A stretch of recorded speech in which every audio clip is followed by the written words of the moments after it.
Okie dokie. I think we are up and running. Just waiting for it to refresh my end. There we go. It looks good. Evening all.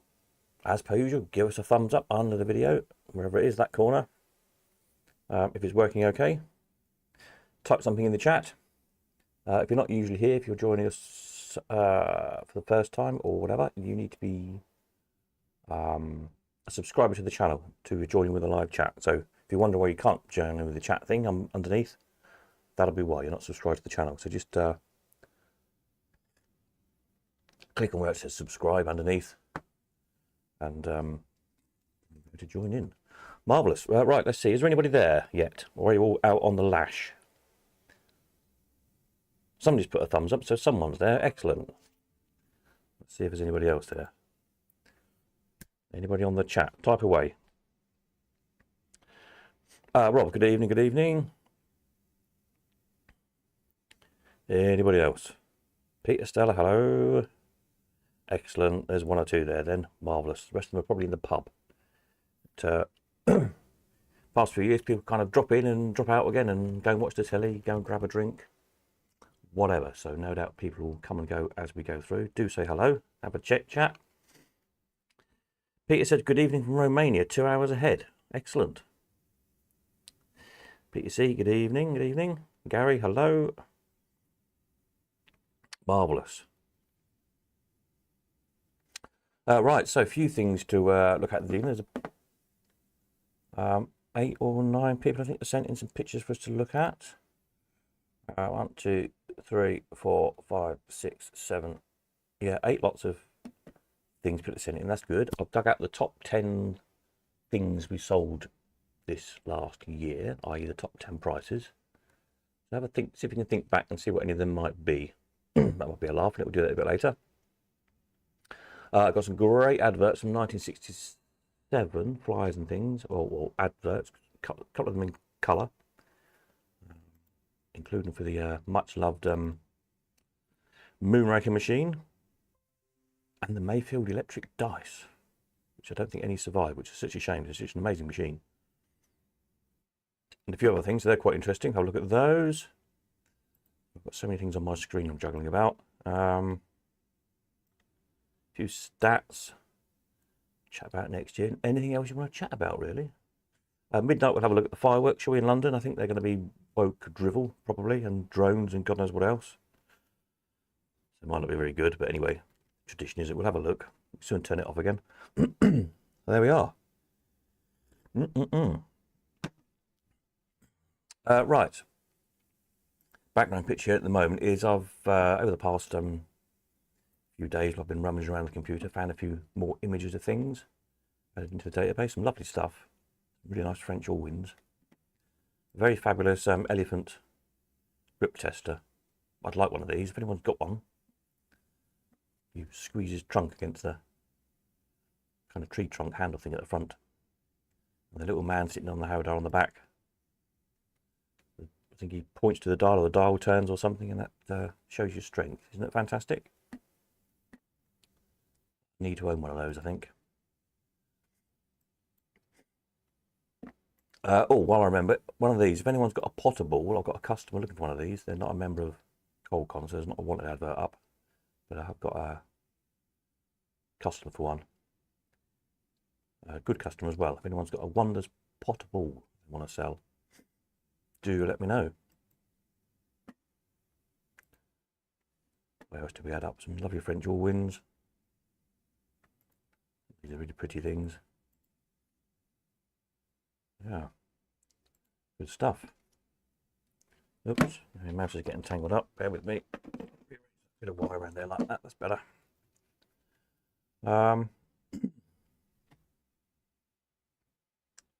Yes. Small books, etc. Quick bit of housekeeping on the auction front. 12th of January, entries for the slot spares and books sale close. So you've got 2 weeks nearly. So just bear that in mind. Also from, not tomorrow, but Thursday, Friday, and probably Saturday, Sunday, I'll be at the warehouse at some point with God Manchester. Each day, probably. If you want to come over, drop some stuff off, pick anything up, let me know, get in touch. I won't be there all the time. I might only be there for just a quick pop in for half an hour or so, something like that. But chances are I will be going each day. So if you're coming up or passing or travelling back home or visiting people or whatever, and you want to divert around and pop in, then get in touch. Evening, Peter, and we'll see what we can do for you. Super. Right, what should we have a look at first? Let's have a look over here, my file of stuff that people have been sending me. Let's see, I don't want to put people up who's not here yet.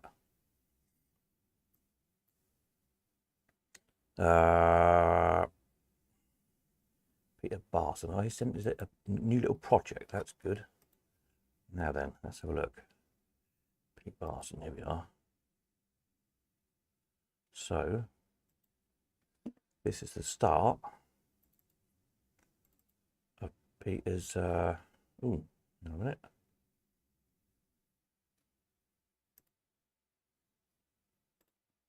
Oh, click the wrong thing here. I need to view, it's all right, bear with me. I need to do that. No, I don't. I need to do that.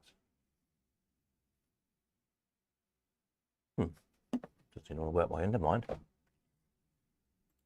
I'll do that, then I can see it better. There we go. Levitating lady, working model. So, yeah, that would be good, won't it? I'm sure we all fancy seeing that. So hopefully, Peter will get on with that in the spring when it warms up in his garage, he said. So I've said to, yeah, keep us posted with updates. It'd be a good thing to see, won't it? There's a, who's got one? There is one floating around somewhere, the floating lady, isn't there? I can't remember who made it. Is it Denison? I think it might be. I haven't got a picture of it here. But yeah, good magic illusion. So I'm sure if anybody's got any bright ideas, or if you've seen one somewhere, or got a video of one, or anything like that, Peter would no doubt be interested in any ideas or whatever. But yeah, looking forward to seeing that. Be a good thing, I'm sure. Super. Right, let's have a look what else. Who else is here? Gary's here. Bring his pictures up. Oh dear, excuse me. Trying hard not to sneeze. Right. Oops. Gary, here we go. Oh. Hold on. Why does it do that? There we go. Right, a restoration project. Several people have sent before and after restoration pics in. Great to see stuff. You know, we sell stuff sometimes. It's getting hard to find unrestored machines, but it's always nice to see them when they've been done. So this is obviously the before of a Challenger. Looking a bit worse for wear, bit scruffy, isn't it? With the instruction plaques missing and a bit of a patchwork, etc. on the cabinet. And here it was when Gary's finished it, looking somewhat better. I think you'll all agree. Always a popular machine, these. They're good fun to play with the columns of coins built up in them.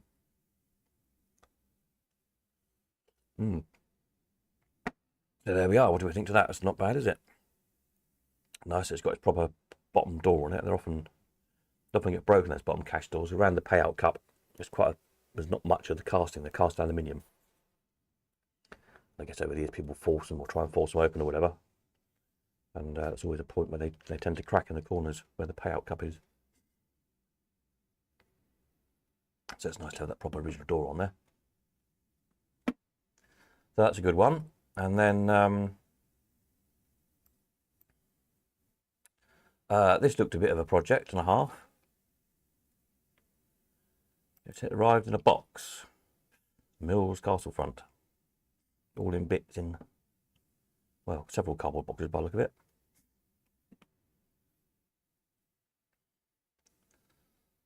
So, yeah. Looks like there's a car there waiting to be done as well. And there it is, all looking rather resplendent and done. Interesting. Looks like there's a front load jackpot on this one.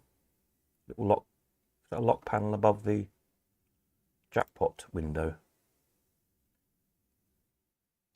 Just looking back at the before picture, yeah. One of those where you take the lock out and nice little round hole and you fill it up from the front. It's a bit more unusual than the auto load ones. But yeah, very nice. Evening, Paul. Happy New Year, everybody. Happy New Year indeed. So that's another nice machine restored. And Gary also has been busy with this one. I think this one, did we sell him this one? I think we might have done, I can't remember.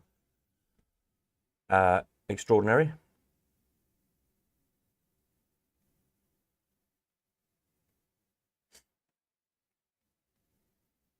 PC says a lot of work goes into those machines. Indeed, yeah.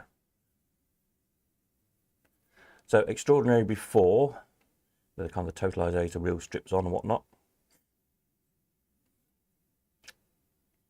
It's a gold award one. Samsung's instruction cards and reel strips and everything. Might be one of the English build ones, possibly, not sure. And here we are afterwards. Gold award machine and a gold paint finish and the castings with a polish on. These always look great done. They seem to use a nicer metal on them than Jennings doesn't polish very well usually. These middle ones do seem to polish up nicely. Always look good. Great looking machine. Been a bit of a deco fan. They've always appealed really. I've had 2 or 3 over the years, but I don't know why I've not kept them. I think the thing is when you do them, they look so nice. And then sooner or later somebody comes along and persuades you to sell it. So, yeah, I haven't actually got one at the moment. I should buy another one really. They're rather nice looking thing, aren't they? So there we go. That's what's been keeping Gary busy this year. I'm sure we can find him another project or 2 next year, hopefully. And something else to keep him busy with. Right, what else? Let's have a look. Who else is here?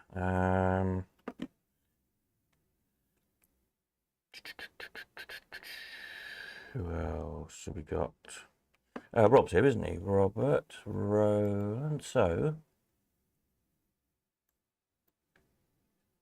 instead of a machine,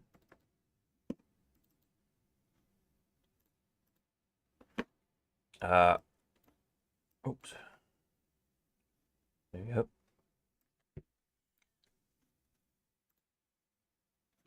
Well, Robert says, he says, hi Stephen, everyone. My latest Christmas present to myself is not a machine, but a fairground game. Didn't realise how big it was until it arrived by courier. Over 5 foot high and just over 5 foot wide, 5.5 foot wide. Love the game so much. Sent the picture tonight, but there's a video of it on my Super Shock Roller Rob YouTube channel. For those interested in seeing it. And filming the video, I'm not joking, it took me about 75 takes to get a decent win. It's so tough to win on. They are, these things. Well, yeah, they are big. When we sell them, I've had 2 or 3 times people have said, oh yeah, I'll come up in the, you know, bring my state car up to get it or whatever. And I'm like, you won't go in. Oh no, I've got a, you know, people carrier or something, and it won't go in. And they don't listen, and they turn up with their estate car, and it won't go in. So it wouldn't be the first time they've gone home literally sort of tied on the top of people's cars, with a bit of rope wrapped around the windows of the car so they can't get the back doors open. How far they got down the road before the wind's blown it off the roof, who knows, or scratched the roof, but there we are. They are quite big.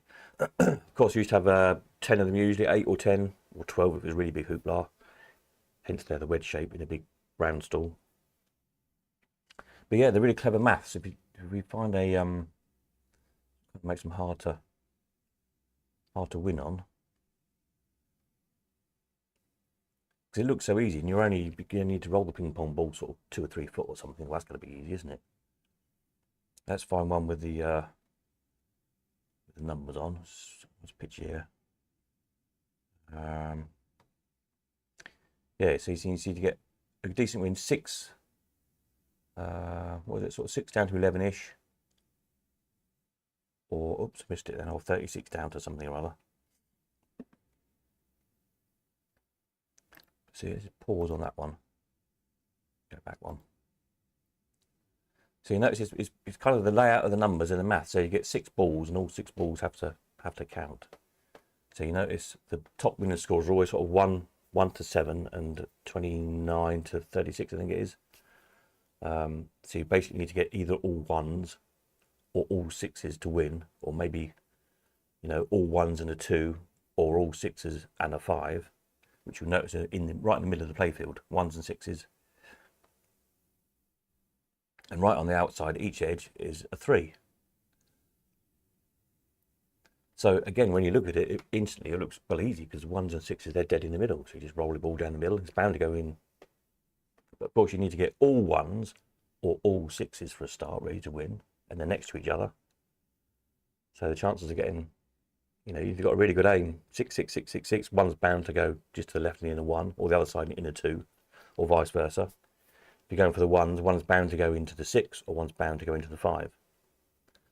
The other thing to remember with these is, of course, they're usually almost always outdoors on the fairground. Bit windy, ping pong balls.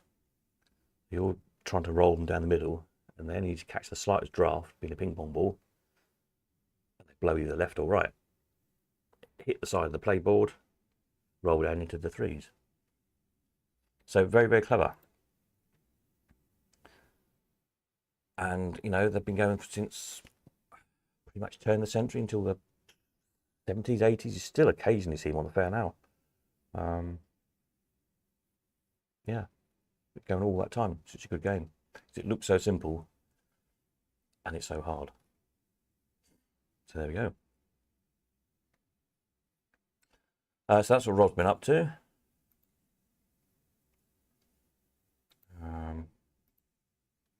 Oops, put that back there. Who else have we got? Let's send in some stuff. Peter Williamson, there we go. He's here.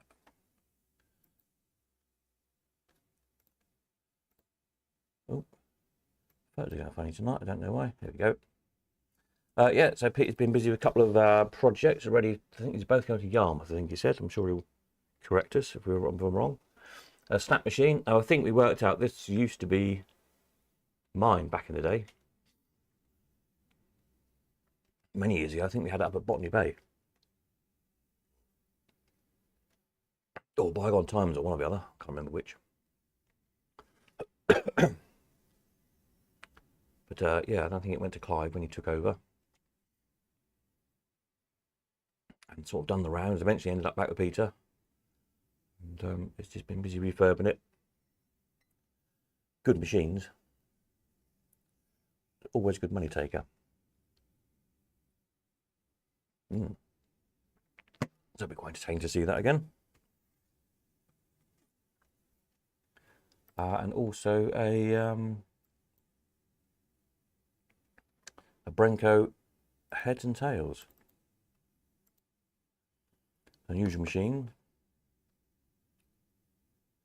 So I think this one was on 1p, but Jim's busy redoing new artwork for it for Old Penny and converting onto Old Penny. So looks in very good condition, doesn't it?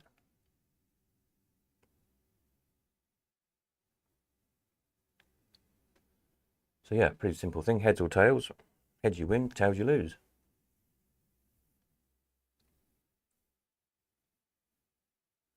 So I think was it the 2 lights flashed, don't they? Heads, tails, etc. Press the button to stop heads or tails. And while they're busy flashing away in the top there, that you can see it says 2 110, that spins round with how much you're going to win. So obviously the idea is to hit head or tail when it's on a 10.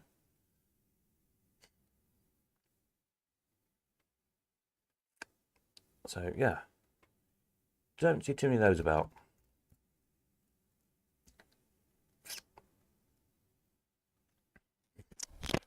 Oops, hang on a minute, the microphone's fell off. It's fell off Mickey.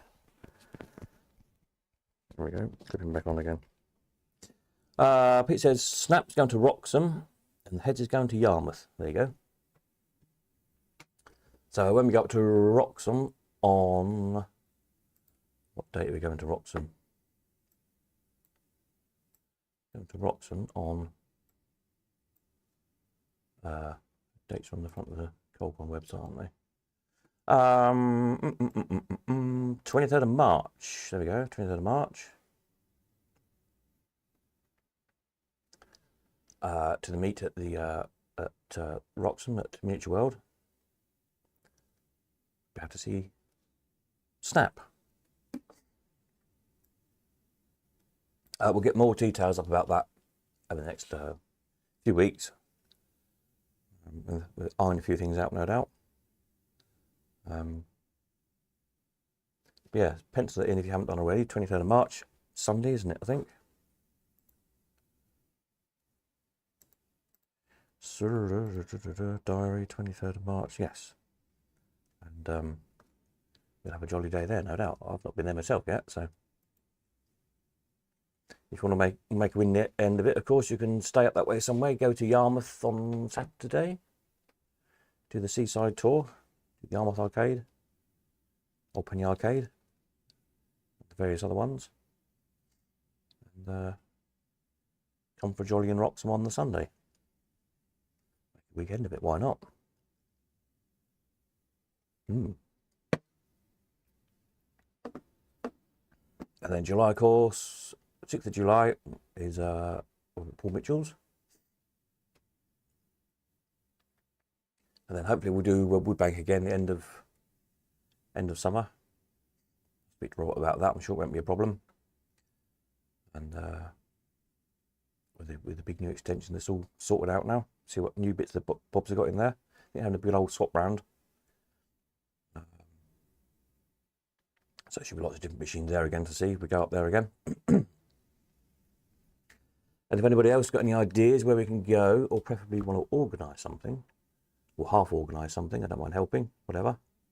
I'm always happy to promote and try and rally people up together. But yeah, time is always my problem. If anybody fancies organising a meet anywhere, then have a think about it and get in touch. See what we can do. Super.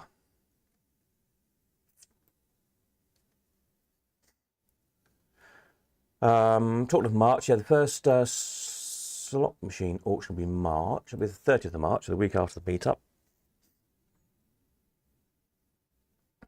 So what we're doing this year, 2025, what I'm planning is for March, May, July, September and November, last Sundays in each. Hopefully they won't have to change as anything crops up, but that's the plan at the moment. So sort of a slight change of name, Vintage Arcade Auction. So we're going to put together machines, spares, and any books and catalogues and all that sort of stuff about machines all together, and just keep it coin op, that auction, or those 5 auctions. And then I'll slot in a couple during the year of other collectibles auctions. So all the other usual stuff we sell, fairground stuff, circus stuff, mechanical music and automata and magic and advertising and toys and all that sort of stuff, as a separate kind of collectibles auction. So a bit of a change up to see how it goes. It's noticeable when I just have a machine auction, like the one in November. I mean, November's always good anyway. But other times when I've just done machine auctions for whatever reason, they always seem to do better. Seem to get more machines when it's just machines, for some strange reason. And they tend to do better. I don't know why. It just concentrates the minds a bit more maybe. So I thought, well, we'll do that this year and see how that goes. But hopefully the same will apply to auctions just of collectible stuff. So hopefully we'll get more of each thing. So rather than like the last auction, there was 4 or 5 enamel signs, and they were kind of a struggle to sell. Sold a couple after the auction. But I think a lot of people don't bother to lock in. If you're interested in enamel signs, there's only 5 in an auction. Not really going to bother to log in, are you, on a Sunday? Better things to do. But if there's 50, then people are more likely to tune in and buy, hopefully. So that's the current plan. I'm in talks with somebody who's got a collection of signs to sell, funnily enough. That would make a good basis for an auction. And various other collections as well. 2 or 3 machine collections. May all come off, none of them may come off, don't know yet, but they're all good, interesting collections. So I'll probably do them individually, rather than bunging them together. Again, as much as anything, kind of depends on timings, when they come in, when they get confirmed. But yeah, again, as it's online, I don't think it matters quite so much for quantity. If there's only 20 or 30, doesn't seem to matter. You know, just have a good sale rate. I looked actually. I was looking for some sort of auction statistics. That's pretty more interesting page to look up when we're talking about stuff. There's that page of pretty pictures. There we go. Did a little bit of number crunching. It was interesting to see. Really. What's things texting me? Sorry, it's people from TV land. You know how the years compare. So the last. So last year, so 2024, overall sale total was down on 23 because I missed the summer auction out basically because I was busy working on Sister Boniface all summer. So we kind of missed an auction out. So, but more interesting to me really is kind of like the percentage of stuff that sells, and so we had over the whole year, over everything we sold, 95, just over 95% sale rate. So virtually everything sells. Compared to 2023, it was 96.5%. 2022, 93%. If we go back, obviously 2021 and 2020 was when the whole COVID nonsense was going on, and we were doing the online thing. I can't extract the details from that quite so easy, just because of the way it's structured in our database. But back to 2019, which was the last year we did auctions at the Elephant House, in-person auctions, the percent sold there was 76%. And 2018, 73%, 2017, 74, 2016, 78, 2015, 73. So it was mid 70% all the way back. So it's very interesting to me that since going online, we've got a much higher sale rate. I don't know why that is, why that should be.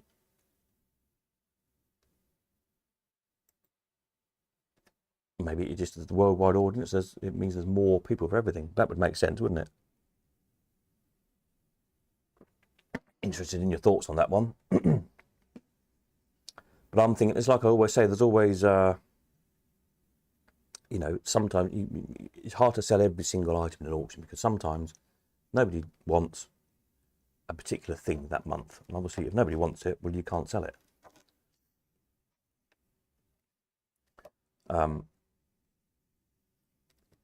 But of course, with the online auction, you've got a worldwide audience now. So rather than 200 or 300 people at the Elephant House, there's tens of thousands of people from all over the world looking at stuff. So it's a much bigger audience. So that probably accounts for the higher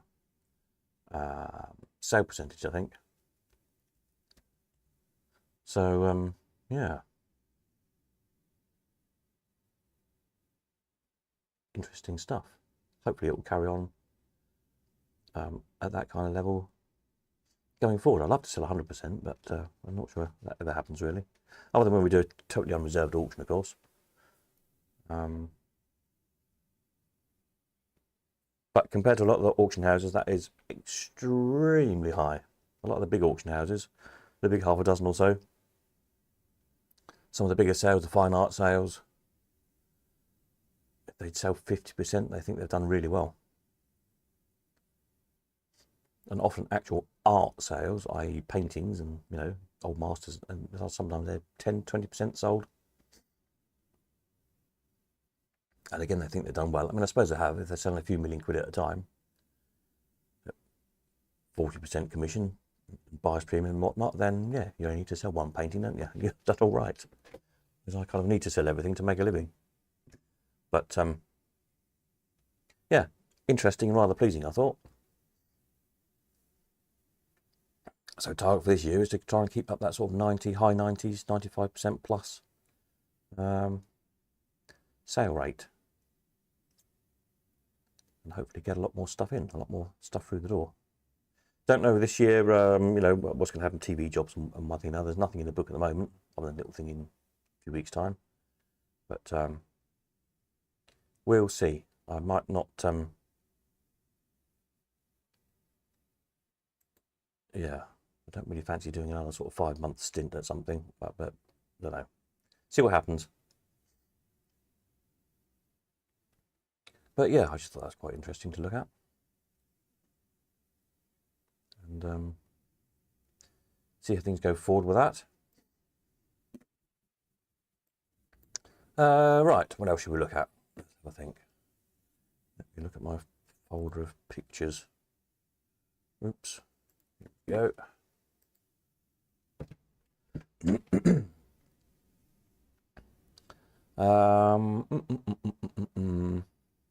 Oh yeah, auction things. While I was on the auction, the top 10 things we sold. That was quite interesting. Right, hang on a minute. Let me get these up in the background so I can see the prices on them. Let's see. Anybody guess what number 1 was? What was the highest thing we sold in the year? Was, if I can get the right folder of pictures up, which is this one here.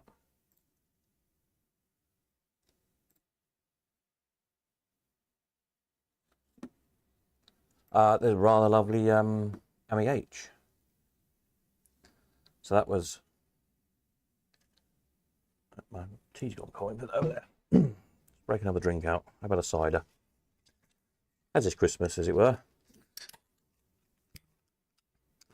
So the MEH, that was £7,000. These are hammer prices. 7,000 plus the buyer's premium. Lovely, lovely thing. Super restoration job on it. Trying to think where it went off. It went up north somewhere. Lake District, I think it went. Yeah.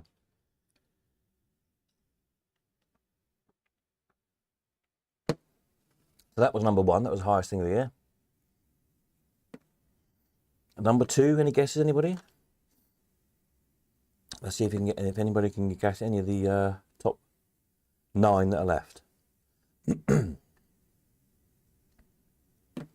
that was number 1. And number 2 was Bones, Buckley Bones. It says a BM Co.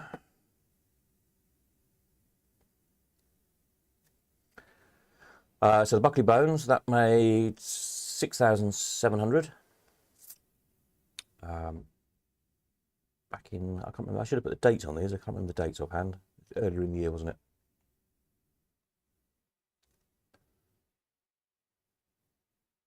That went down to, where did that one go? South somewhere.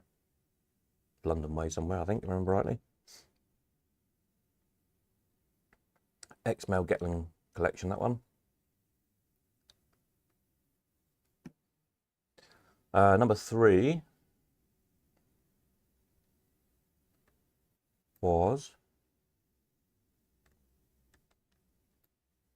oh, Pete says I've got the other version of the MEH with the copper coloured foil instead of black.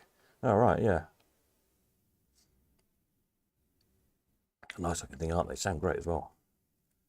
Weigh an absolute ton, those jukeboxes. I remember going to collect this. It came out of a lady's house who sold her late husband's collection some years ago. If you remember, you might remember that we had a whole load of mostly unrestored machines, quite a lot of German war machines and things the chap was into, all wins, a lot of unrestored stuff. There was a whole load of music production gear as well. Instruments, rack mounted stuff, amplifiers, synthesizers, all sorts of interesting stuff. And that was all that same collection. So the lady kept the jukebox, and then she was moving house. So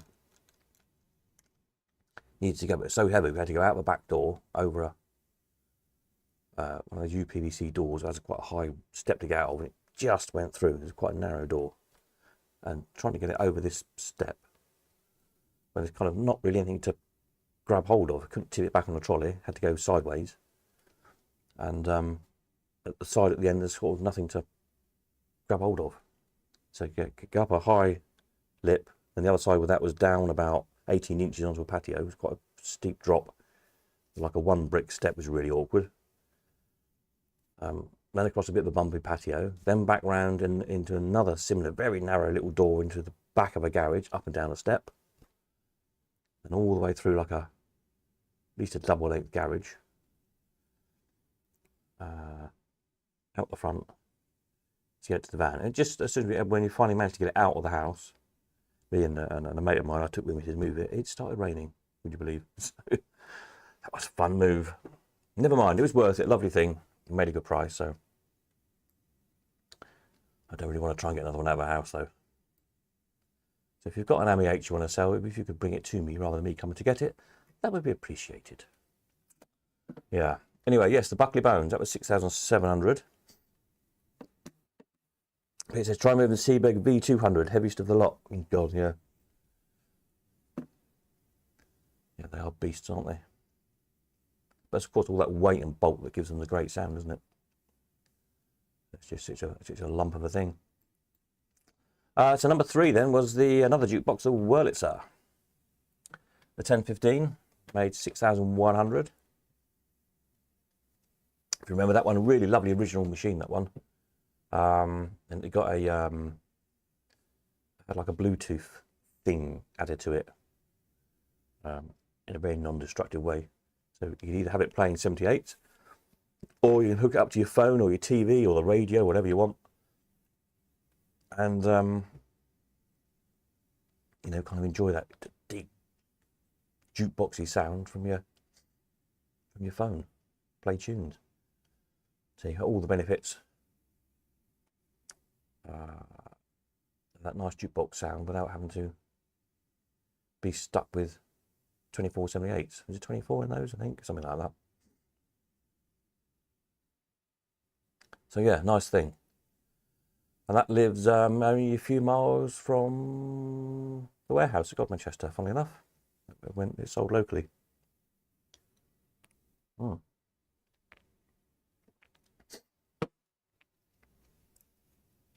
Gary says, why stick to smaller boxes? Collected my Rocco in this and Elmira. Yeah, some of these are beasts. Again, like the Whirly there, it's not quite so heavy as that AMI H, but it's still quite a lump. And there's, again, not an awful lot to actually grab hold of because of the shape of it. So yeah, they're never the easiest of things to move, really. So that was number 3. That was 6,100, the lovely 1015. Number 4 was, oh, word on Peter W, the Billiards, which just sold in this last auction. At 4,003. Really lovely original condition. And yeah, I was quite pleased. I've got one of these. Nice machine. I think there's another one somewhere. I seem to remember seeing another one floating around over the years. I think there might be 3.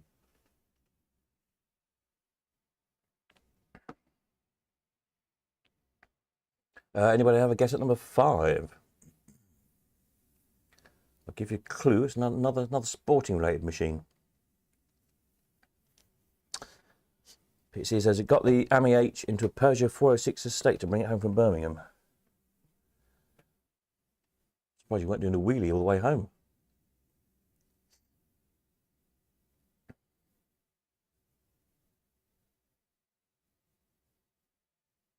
I remember wheeling it up into the back of the van on the ramp and yeah, balance on a trolley, thinking I hope it don't slip. I say by that point it was raining, although obviously we've got some modeling sheet over the box. The ramp was slipping. It's damn heavy. I'm trying to pull it up the ramp. My mate's trying to push it. I thought if he was to slip on the ramp, we're going to run over him and flatten him. But fortunately, we managed to get it in. So yeah, nice thing. Right, so that was so the billies was number 4 at 4,300. So another sporty thing, number 5 was the footballer. Yeah, Mathewson football in the wooden box. That made 3,750.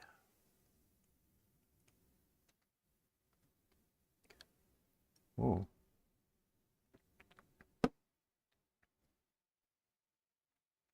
So obviously get the cast iron ones. I've got a cast iron one. Again, which is a bit of a lump. Wooden one, not quite so heavy.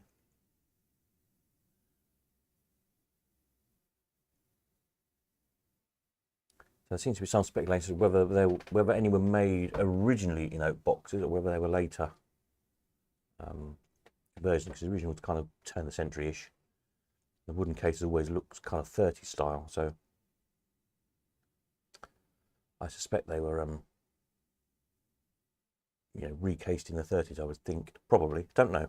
That's my guess. For like in clubs or arcades or whatever, rather than having what would then be a very old-fashioned looking cast iron cabinet. I think the 30s, when I streamline Art Deco and everything else. So a fancy twiddly cast iron case at the time then looked very, very old-fashioned. So you can quite understand they just throw that away, weigh it in, and make a nice, sleek wooden case for it and give it a new lease of life. There you go. So that was number 5, 3,750. At 6 we had another jukebox.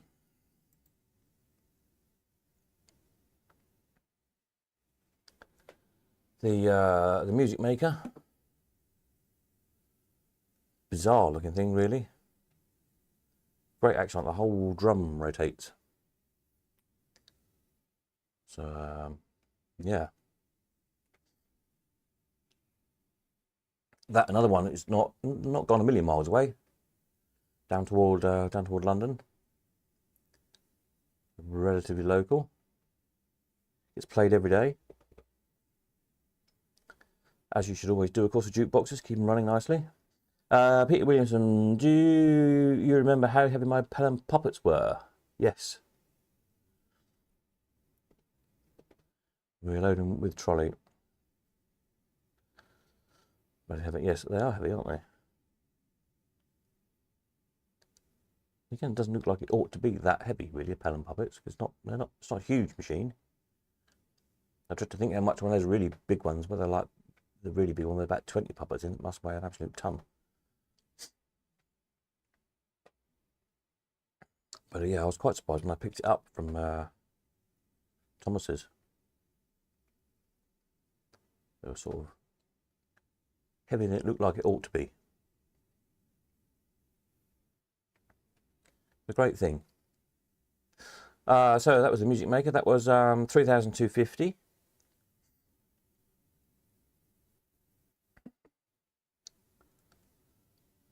Number 7 is not a machine. I guess it's on number 7 for a non-machine. 7th of the year was. I can't remember what it's called. This rather fancy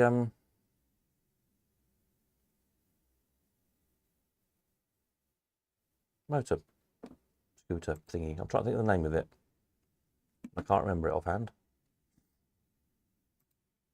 Hang on a moment, bear with me. Let me find the name of it. It is a Rummy, that's right. Moto Rummy Formicino, 1956.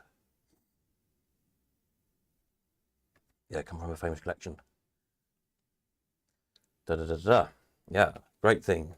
That went down to the south coast. A chap who said he was going to spend the summer riding it around. I don't think I've not heard from him since. So hope he didn't come a cropper on it. But a great looking thing. That was 3,200.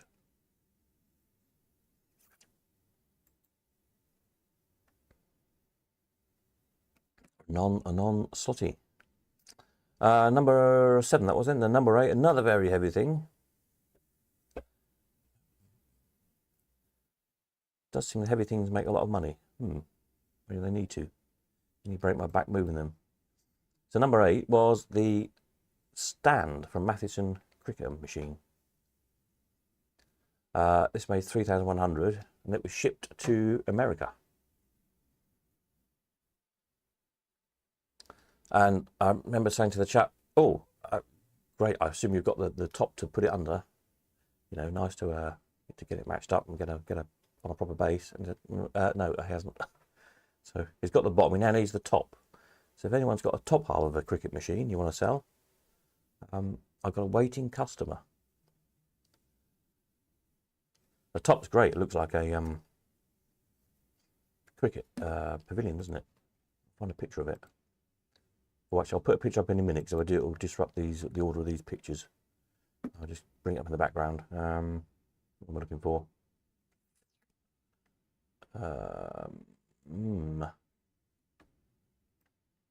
Looking for Automatic Sports Co. Cricketer, aren't I? That's what we're looking for. There we go. Yeah, I'll bring that one up in a minute. So that was number 8, the cricket stand. Anybody's got a top? We got a man who needs a top.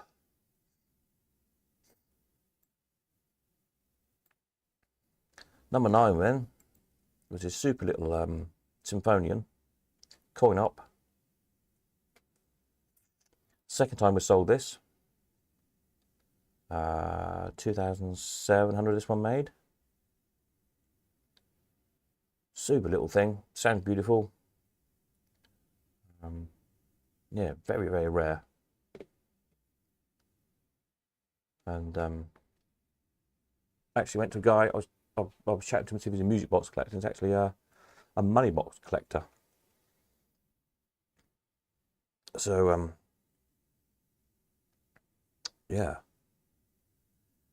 collects all the all the complicated and the fancy rare animated cast iron money boxes and all those sorts of things. So he thought he'd better have this. So there you go. Bit of a crossover market. A lovely thing. Number 10 then.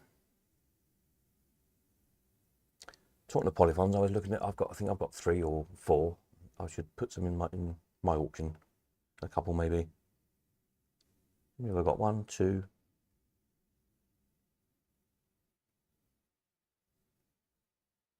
3. I think I've got 4. That's too many, isn't it? I might have to sell 1 or 2. So that was number 9, 2,700, and number 10 was in the last auction, the Grand National. Ex Carter's, this one. Sold it 10 years ago, whenever it was, when we sold off the Carter collection. This time made 2,550. There you go. I'm trying to remember where that one went now.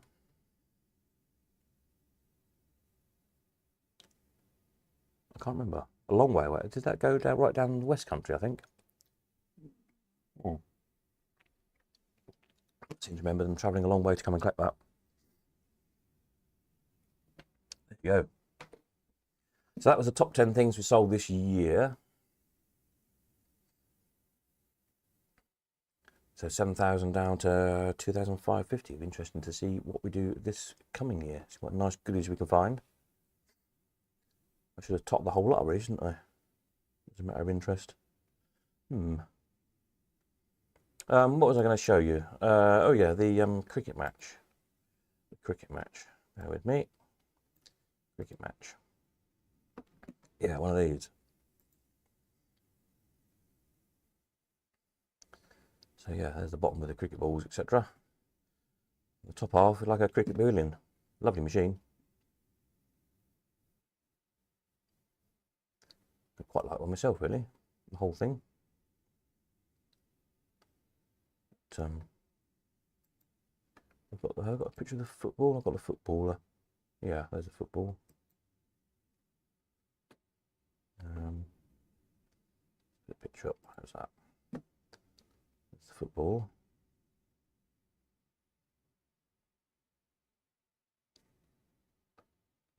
Was a two-man and six-man, isn't it, on these? I can't remember which one I've got. Two-man or the six-man, one or the other. There's the golf.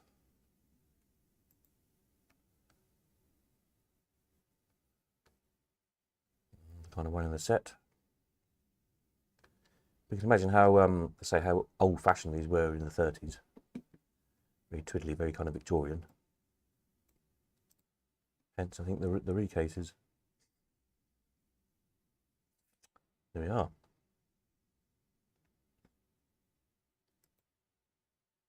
Good stuff. All right. How are we diddling? Let's have a look. What else can we look at? That was the top 10 thingamajiggles.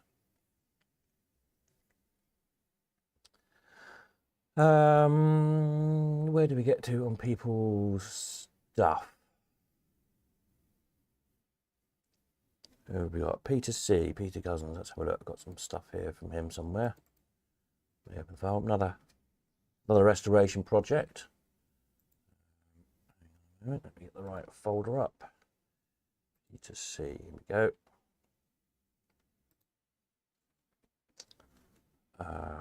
Right. Oh, I didn't copy the text off the email. Apologies. I'm sure he'll fill us in. But yeah, electro dart. So these are, I think this is the before. I hope to put the pictures in the right order. Using a major rewire. Just bring the pictures up in the background so I can see them better. There we go. I think it looked like they've been messed around with.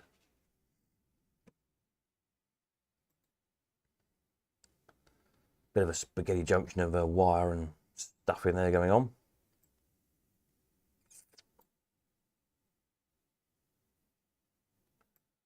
The Jameson's machines, of course. And there it is, with a bit of a tidy up, a bit of a rewire.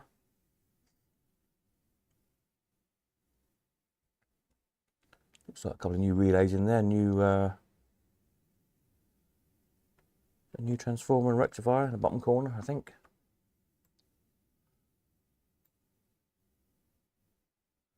Very tidy. More tidy than it was, isn't it?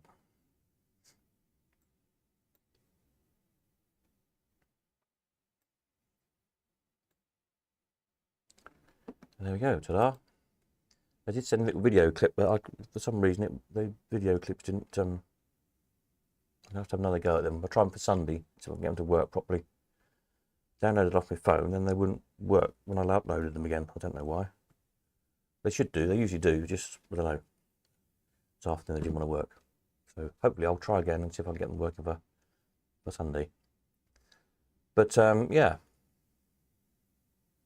Not had an electric dart for a while.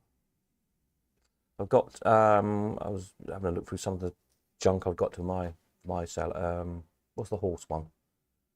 No, the dog one. What's the horse one? I've forgotten now. I've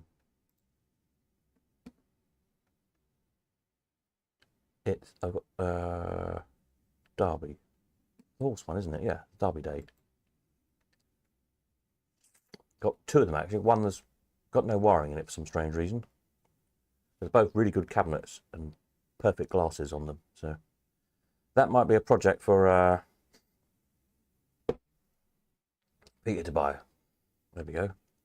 I think one works, or just about. The other one, I say, needs rewiring. I think all the bits are there. Just someone's cut all the wiring out of it. Who knows why?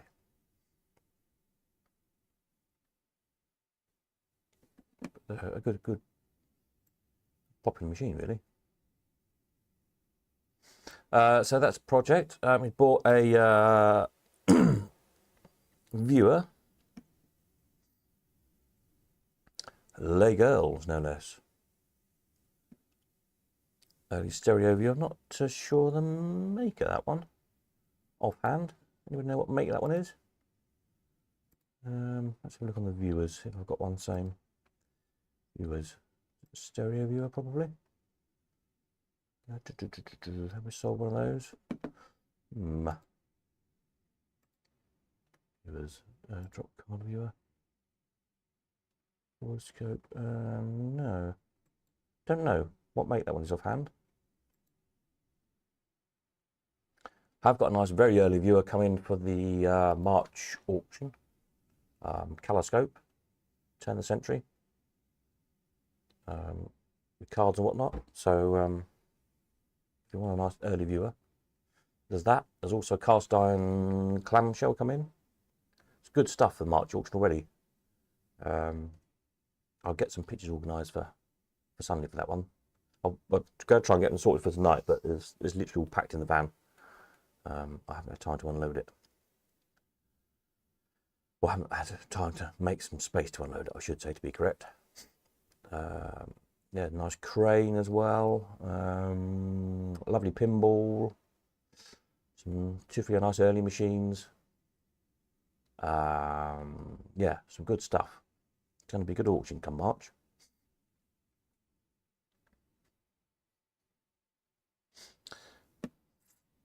Gary says I restored an electrodart. Let's just go back a picture a minute. Electrodart, we go. Restored an electrodart a few years ago. There must have been a million wood wormholes in the back. Man, oh gosh. Yeah, so sometimes they just love that plywood, don't they? The machines. I leave the oak alone usually, because oak's really tough to eat through. So the oak's usually right, but yeah, the plywood sometimes just disappears totally. So Peter, regarding this restoration, said took all the relays out in the end and started again. Believe this was always faulty from Jamieson's, as one of the unit selectors was wired wrongly in the first place. Now,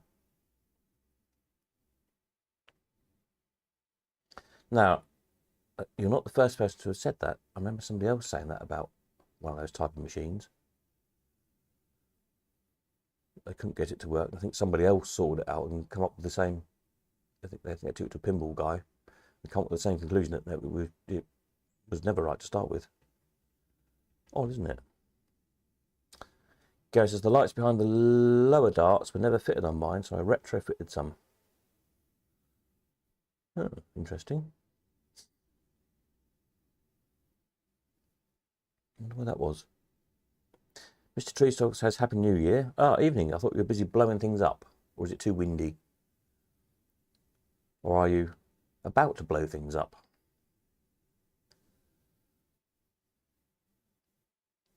I don't know. I think there's a few big fireworks have been cancelled tonight. Edinburgh, I think, has been cancelled. Was one in Wales cancelled as well, I think I heard. It is a bit windy here.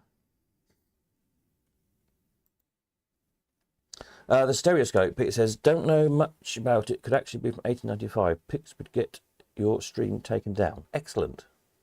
I like them having good risque pictures in. Yeah, I can't think what make it is offhand. It does look vaguely familiar. Might have even sold it in the past, probably. I have to have a look through the books if we can figure out which one it is.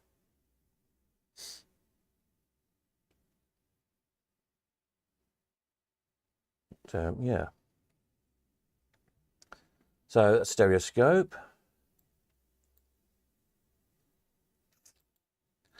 A Nudges Unlimited. They sent a little video clip of this as well working away nicely. Now, is that what did we? Is that the same as we sold last auction?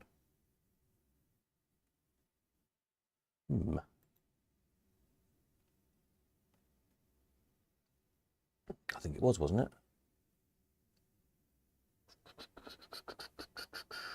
Let me just have a look. They're kind of not my thing, so they all kind of look a bit the same after a while. What am I looking for? And multi-wheel machines, electronic. Yes, 1981. There we are. Nudges Unlimited by Barcrest.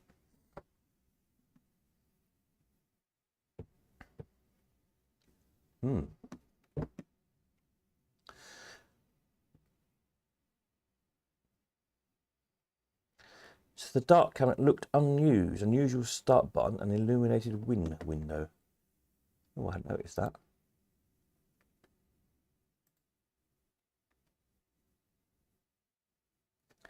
Yeah, it's the electro dark cabinet. It's kind of rounded off like an Oliver Wales cabinet, isn't it? How interesting. I hadn't noticed that.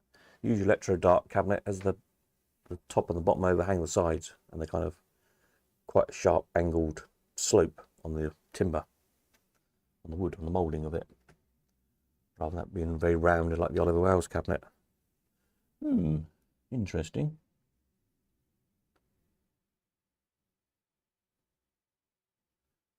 They're bigger than an ordinary Allwyn, aren't they? So it's just not. It's not. It's just been stuck in an Allwyn cabinet. It's obviously been made like that.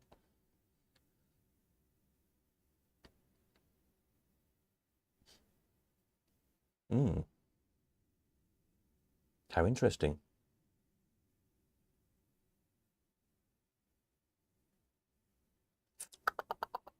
We'll put up an electro dark picture in a minute and have a look. Yes, you saw one, not mine, not like any others I've seen. Oh, the electro dark, yeah.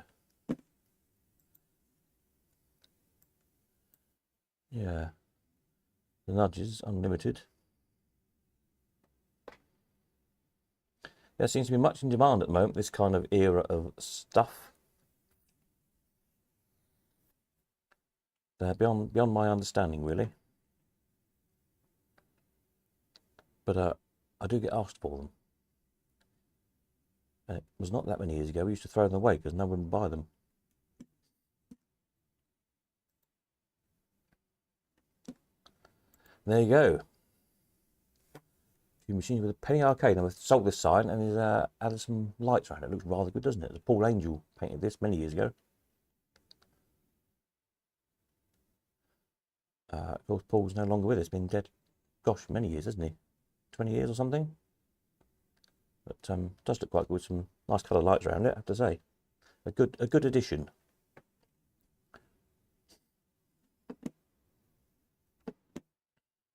Gary Golfer says, Electro Dart is my most favourite machine. They always sell well. Everybody seems to be one of those that people remember.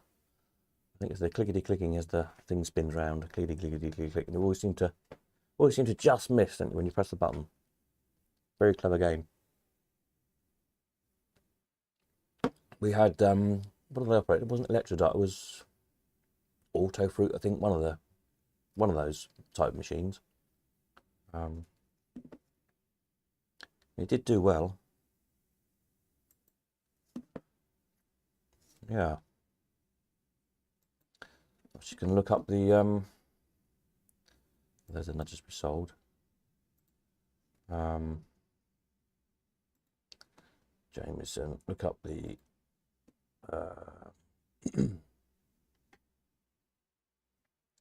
Electro Dart. Yeah, well, a pretty good example, isn't it? The usual cabinet, very squared with that very sharp kind of angled mould into the case there. Interesting. That one was the same, yep. That one was the same, yep. Did a little bit of work, that one. Cobwebs come free of charge. That one's broken glass, but again the same, very sharp cabinet mouldings. Have a look at the others, because there's a few in that series, isn't there? So, Bingola.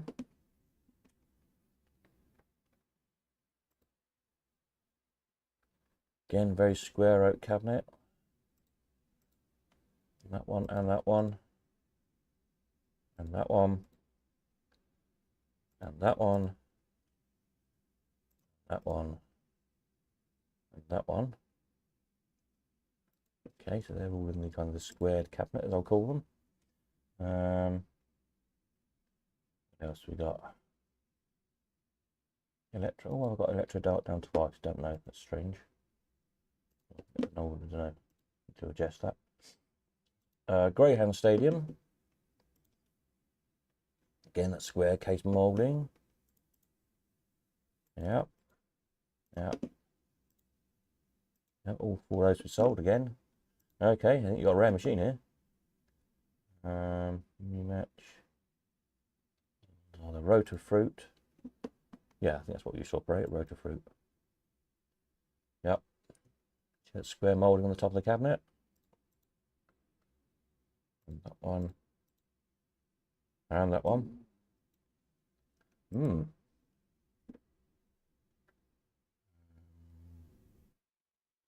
Roto Pool. Yeah, again, the same squared moulding. That one. And that one. Okay. Roulette. Two of those were sold. Yep, same cabinet.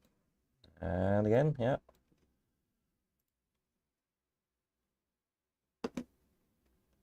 The others.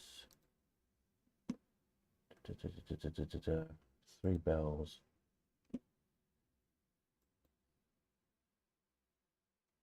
Well, 3 bells in a bit of a different cabinet altogether. Smashed glass. We never sold one of those. Broken glass. There you go. So yes, I think you have got a. Well, I've never seen one. I never sold one like that with a rounded cabinet. Let's just scroll, find the picture again.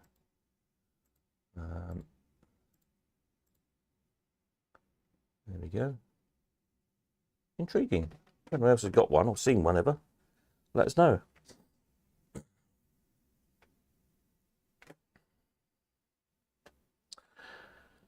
Gary says he bought it 60 years ago for 10 shillings, 50 pence. I think you've done all right then. 50 pence. So you get at least 1,000 times that for it now, I should think. If it's a nice condition, you get probably at least £500 for it. So that's not a bad investment, I'd say.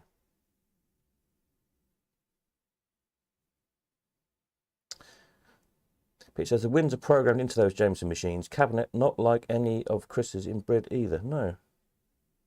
Thought it was rare when I first spotted it. How interesting. Gary said he was only looking for a pair of uniselectors and ended up buying a whole machine. Oh, well, there you go. Evening, Ollie. Hope you're well.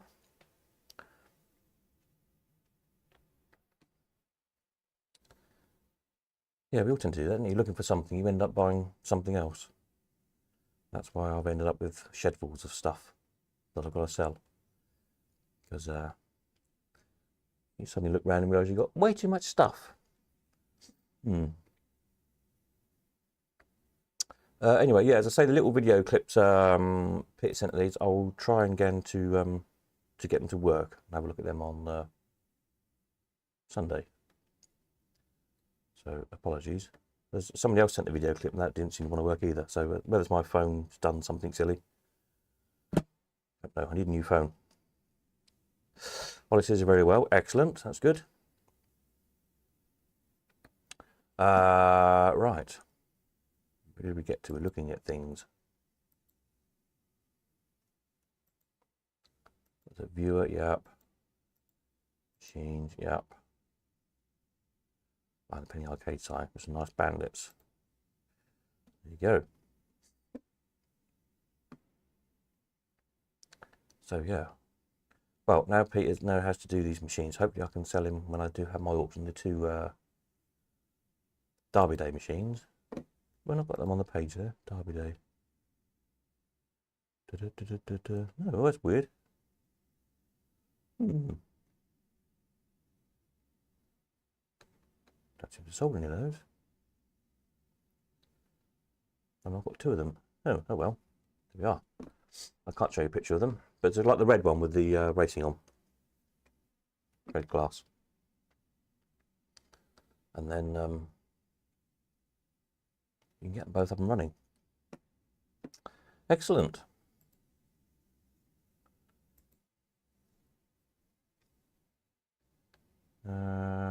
Right, where did we get to on looking at people's things? Who else is here who sent me stuff?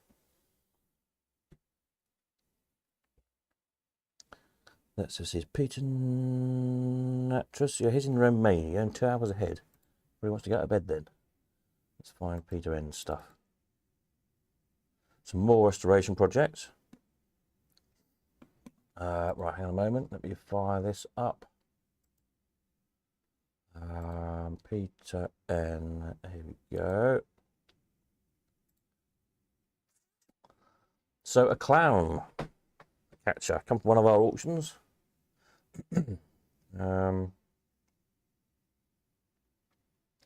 Yeah, needing a few bits and bobs. Seems to not have any track on the top and no ball. The little clown runs along and a bit of wires all bent. Can't remember what the mech was like on this one. Have we got a picture of it? And the when we sold it. Let's see if I've got a better picture of it. Bear with me. Catcher type clowns. No,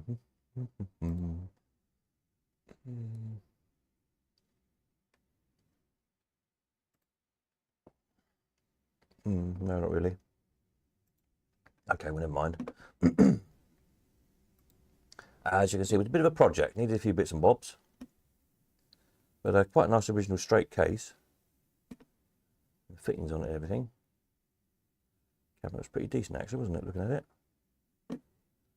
And there it is done.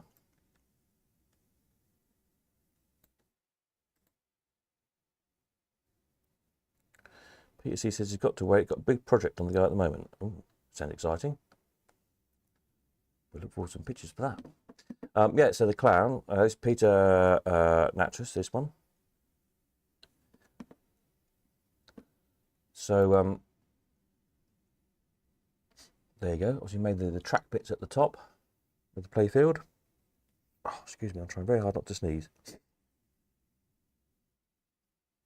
It's very funny sneezy things the past few weeks. And the little wheel for the clown to run along. Tidied up a bit, some tokens in it. And there you go, all finished. Retained the nice original finish on the cabinet as well, which is good. Looks like just giving it a bit of a polish up, a bit of a waxing probably. That's kind of how I like to restore things. I don't like things over restored personally. It's all personal choice, of course, but you know, some people like to strew everything down and make it look like it's brand spanking new, straight out of the factory, as it were. I tend to like things, if they're 100 years old, I'm happy with them looking 100 years old, but kind of 100 years old and looked after. That's the kind of look you want to try and go for.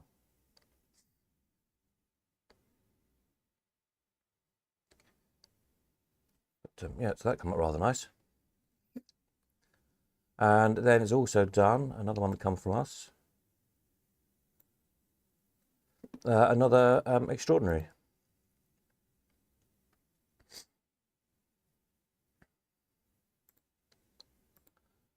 I'm penning this one.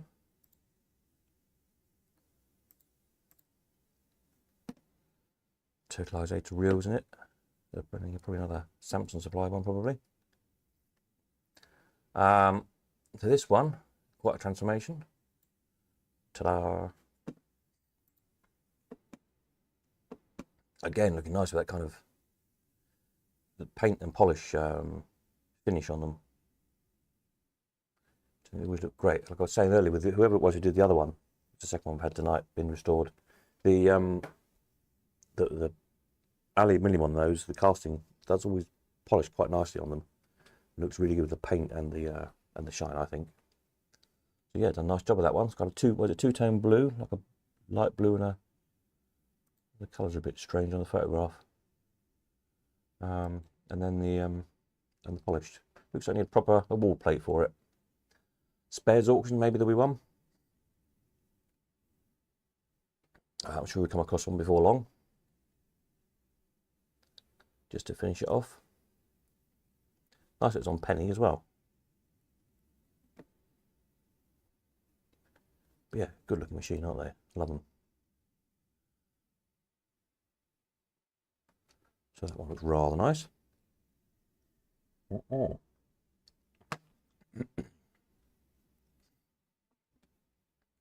that's Peter N's projects. Who else have we got? I haven't got through them all yet. I'm getting there.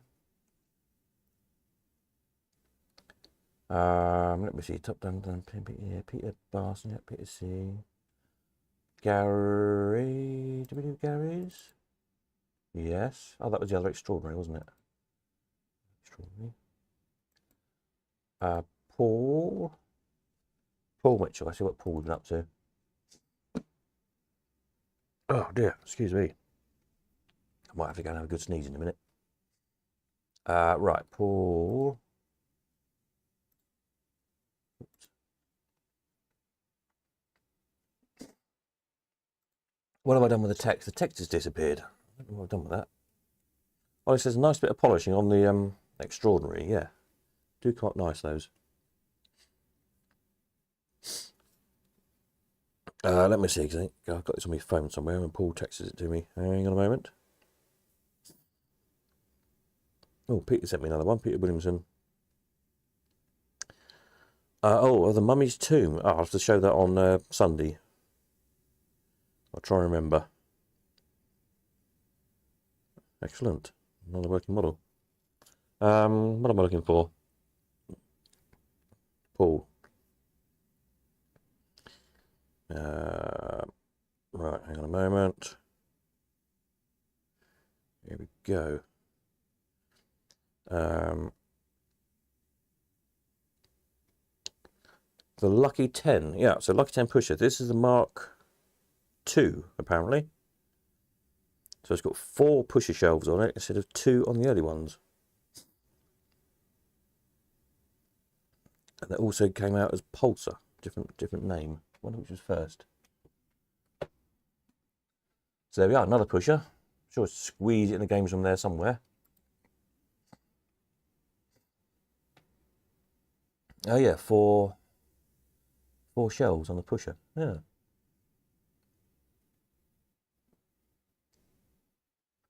The changer on top as well.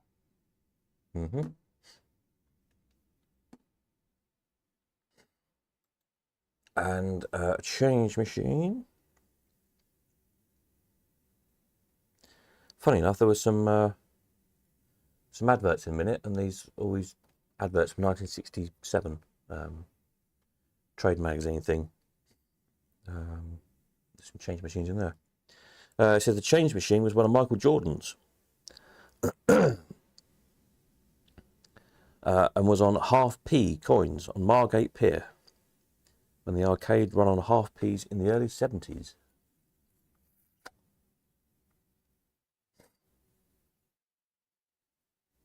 Somebody the other day was on about half-p. They'd come to pick up. What did they come to buy? Somebody bought something, and I was talking about half-p machines. Was there many? There wasn't really, was there? Wasn't that many that I remember. But there's obviously a few. But such a tiny little coin, isn't it? Like a 5p, but half as thick almost. That you think they're almost too small to trip coin switches and trip coin mechanisms. Remember half-p sweets, half-p chews, blackjacks and fruit salads being half-p when I was little? That's about the only thing they were any good for, really, buying half-p chews.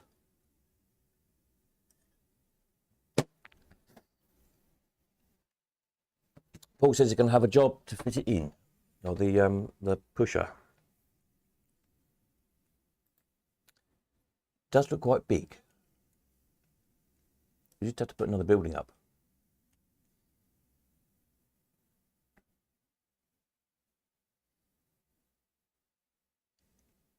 you go in the shed, you usually do the T's in.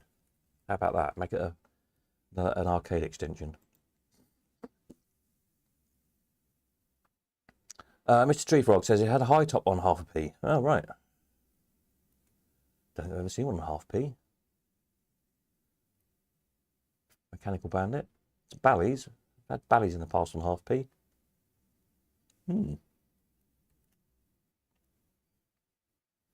Gary says the castings have a great shine. Yeah, they do come up nicely, don't they? Ollie says you need to extend the arcade shed, Paul. Yep, definitely. We keep telling him that.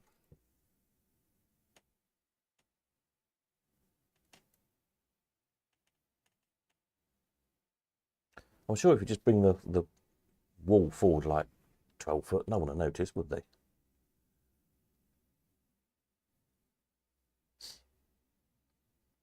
Or come down the side, make like a big L, join up with the garage.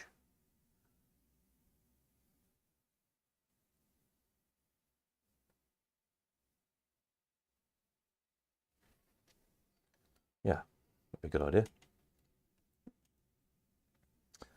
So yeah, change machine. Yeah, it's good to have period change machines with your period machines, isn't it? Something that a lot of people don't think of. Copper Duke. And this is on 0.5p coins.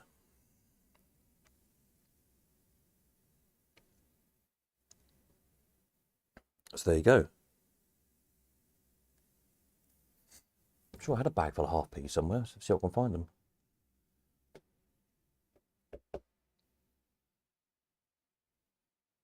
Oh yeah, Copper Duke on 0.5p.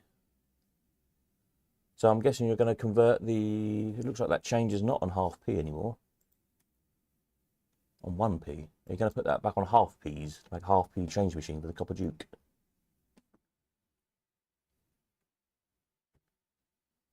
So how long has that been, sir? It's always been sat. When did 0.5p's go out? Well, what year that was? Let's have a look. When was the 0.5p coin withdrawn?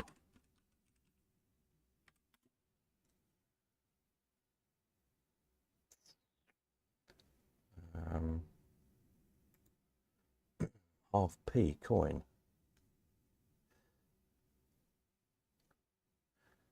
December 1984.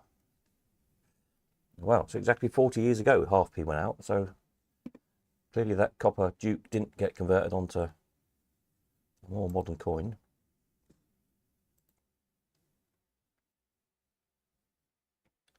That's a bit of a miracle, really, isn't it? 40 years ago, 0.5p's went out. Wow, makes you feel old, doesn't it? I remember them going out.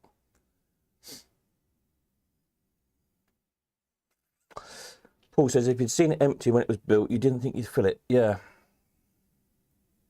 That's the thing with space. As soon as you have space, it sort of stuff seems to fill it.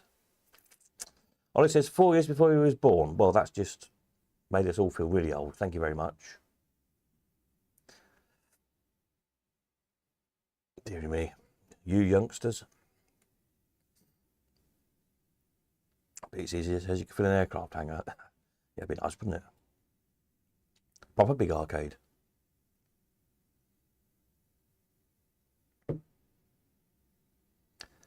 To shuffle things around a bit again.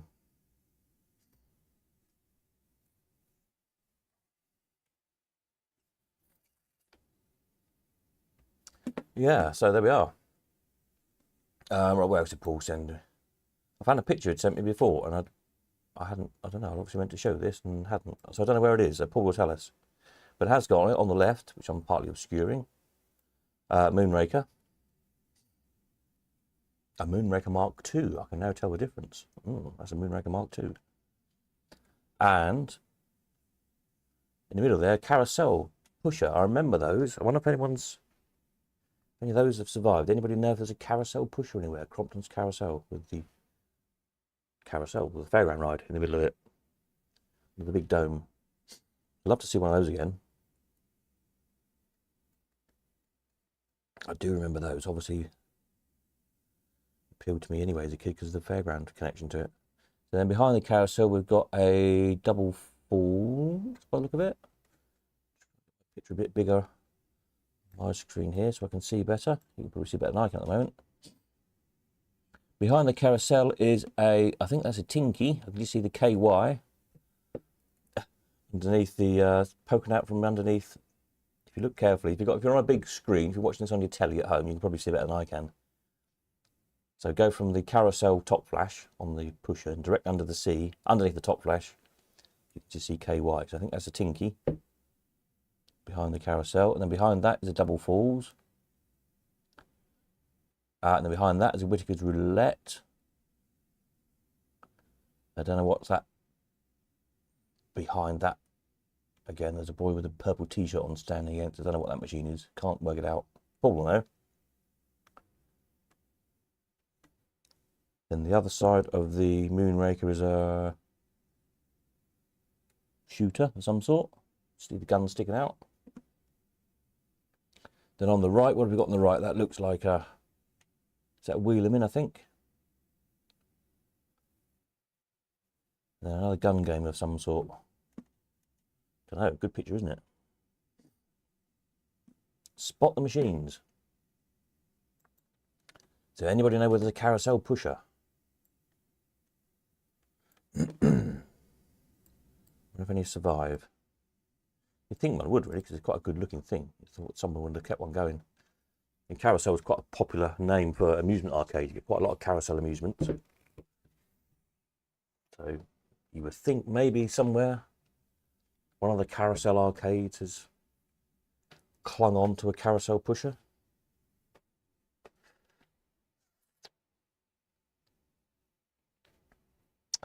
Oh, it says, to be fair, there's not many of us younger collectors. No, there's not. There's a few, not many. We do need more, definitely. You have to round some up. We're relying on you.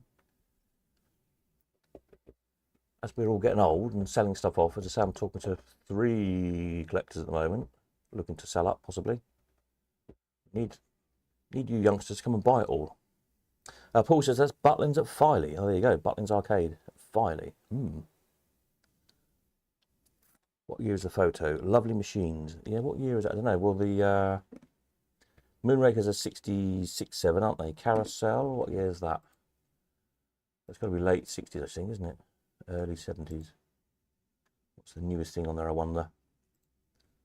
What year is the, let's have a look. The Crompton's Carousel is, oh, we don't know. I've just guessed at 65. I don't know what the proper year that is. What else have we got on there? I think on the right looks like a Wheeling. I think they're very early 70s, aren't they?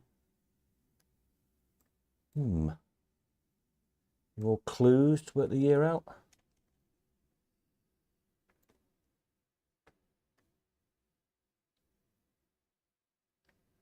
Yeah.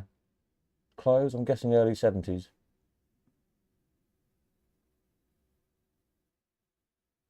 Can't see any coin slots on anything. Any prices to see if it's pennies or, you know, decimal or pre-decimal. Don't know. Early 70s, I'd guess.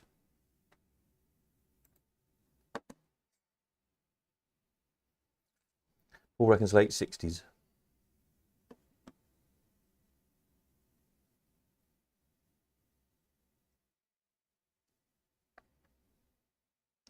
Well, it can't be any earlier than 67 because it's got the Mark II Moonraker on. We know when that came out. Right, Double Falls. What year was that? Double. Oh, I haven't got a proper year on that either. Again, I've sort of guessed at mid-60s. I'm not sure the proper year on those. You need all the proper years on the Crompton's machines. Whittaker's Roulette. Again, there was a few versions of that, wasn't there? Whittaker's Roulette, have we got a year for that? Whittaker's Roulette. No, they made it for years and years and years, didn't they? So, yeah, don't know. Good picture, though.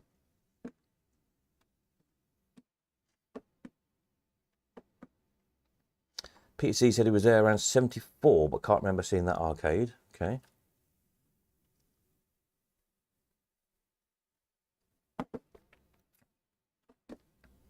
Floors very 60s, isn't those lovely asbestos lino floor tiles, which are highly illegal now.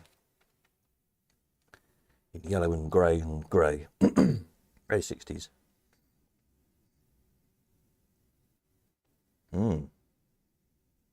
Oh, it's a penny falls, not a double falls. All 60s machined, yeah.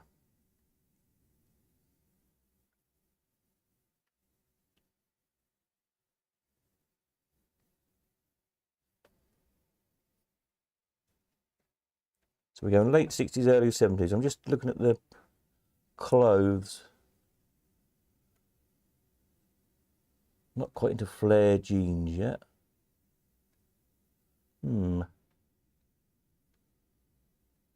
Tricky, isn't it?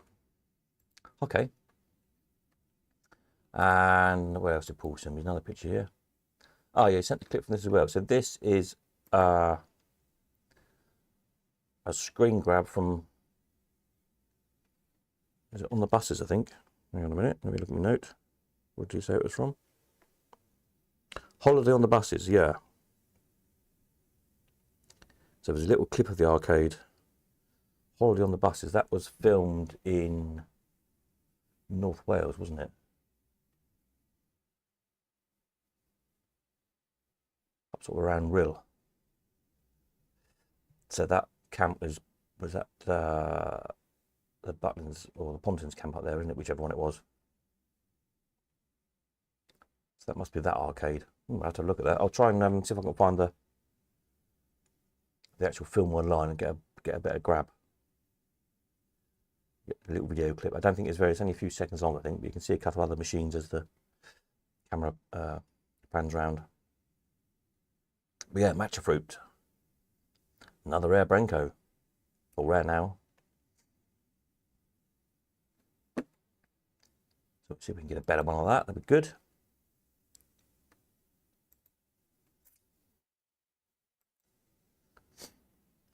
Back to there then. Yeah, there we go. Right, bear with me. Let me find my pictures folder again. So many things open on my screen. They keep overlapping each other, so you just have to bear with me a second. Paul Mitchell, yeah.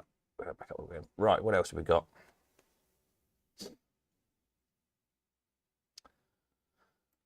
Some stuff I bought. What should we look at next? Some stuff I bought, or some load of adverts from 1967? Let's look at some adverts from 67, shall we? As we're talking about 60s machines. Let me just pull up the folder on my screen here so I can see what I'm looking at. Right.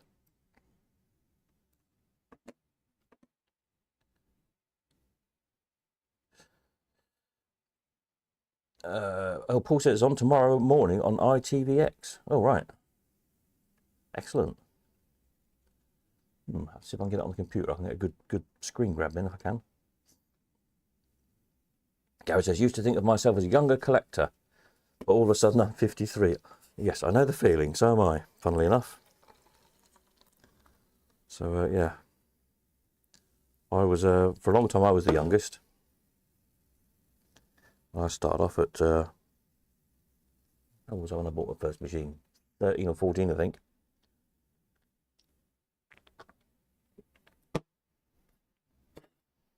So, yeah, youngest for many years, and not anymore, sadly. Hey-ho. Right, let's have a look at these. These are some great stuff here. Bear with me when I get the correct folder, which is this one, I believe. Ta-da! Ooh. Now, why it started there, I don't know. But that's not a bad thing. It doesn't really matter where it starts. It's just a bundle of them. Oh, it does actually matter where it starts. Hang on a minute. Let me... hang on a minute. Hang on a minute. That's what I need to do. Okay, let me go. Right. Pause. There we go. That's better. Start at the start. There's a reason we come back round to Moonraker in a minute, because I've got both versions of Moonraker. Right. So these come from... This is spring 1967 coin slot, or coin slot review, I think it's called. So it's a good thing. It lists all the major manufacturers of machines in the country at the time, and some international ones, and all the operating companies. It's good adverts and some really interesting stuff. It's one of those you need to sit down there and spend a good few hours reading properly. I just sort of flicked through and pulled out the adverts with pictures on. But in some of the descriptions I noticed where it said, I don't know, whatever it was, Samsung, for argument's sake, distributors of machines for so and so and so and so. And then on some other things, I noticed there was, maker of, I can't remember what companies they were now, some of them were companies I've never heard of, and maker of, and just the names of the machines I've never heard of, from makers I've never heard of. So I don't even know what they are. They're just literally a listing of, ABC Limited makes whatever, coins away or something. And I think, what is that, I wonder? Don't know. So another one of these projects, when I get time, I have to list all these machines out,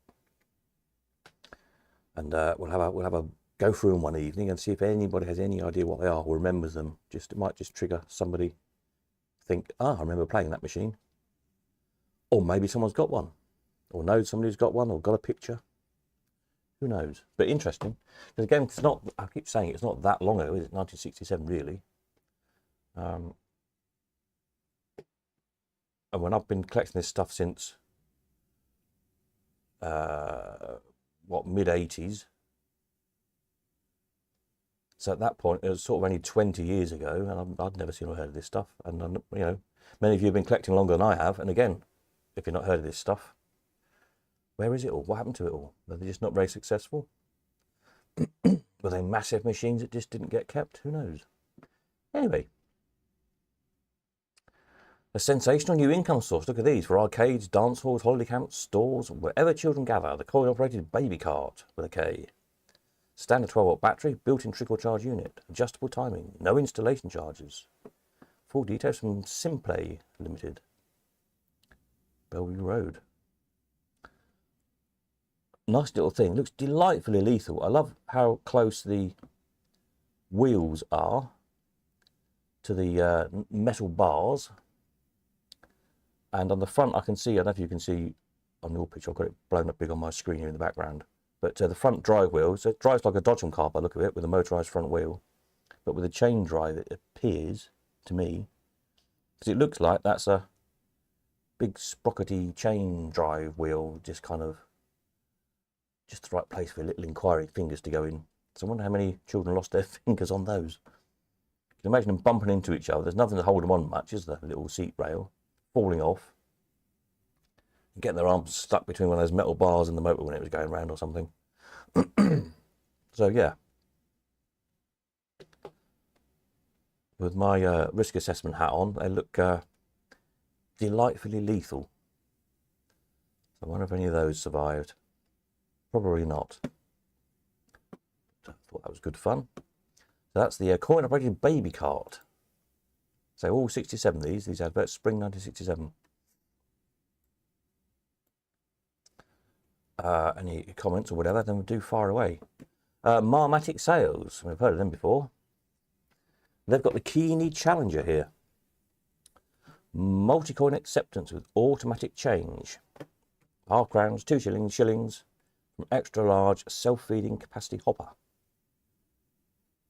A large isolated cash box, an eye-level award card, fast action playing, fully metered, personalised top flash if required, and a selection of award combinations.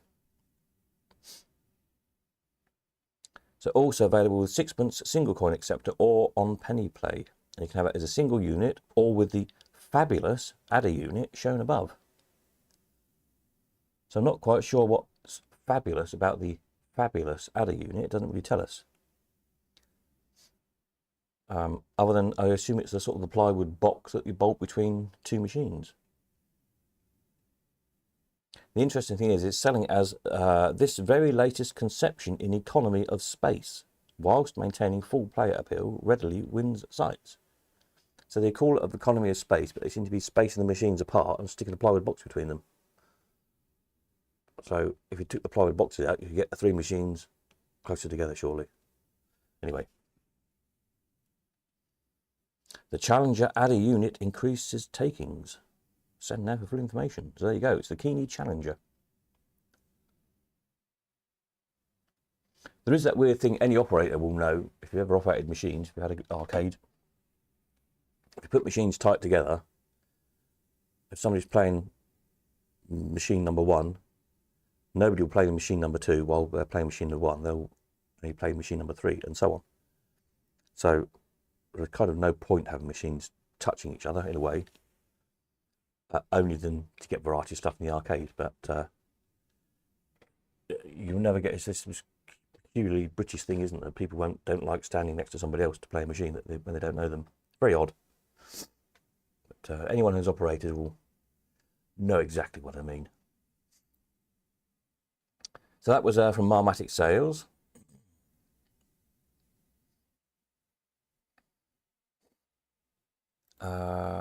And then we've got, thought these were quite, this is quite cute. Meet Charlie Easy Changer.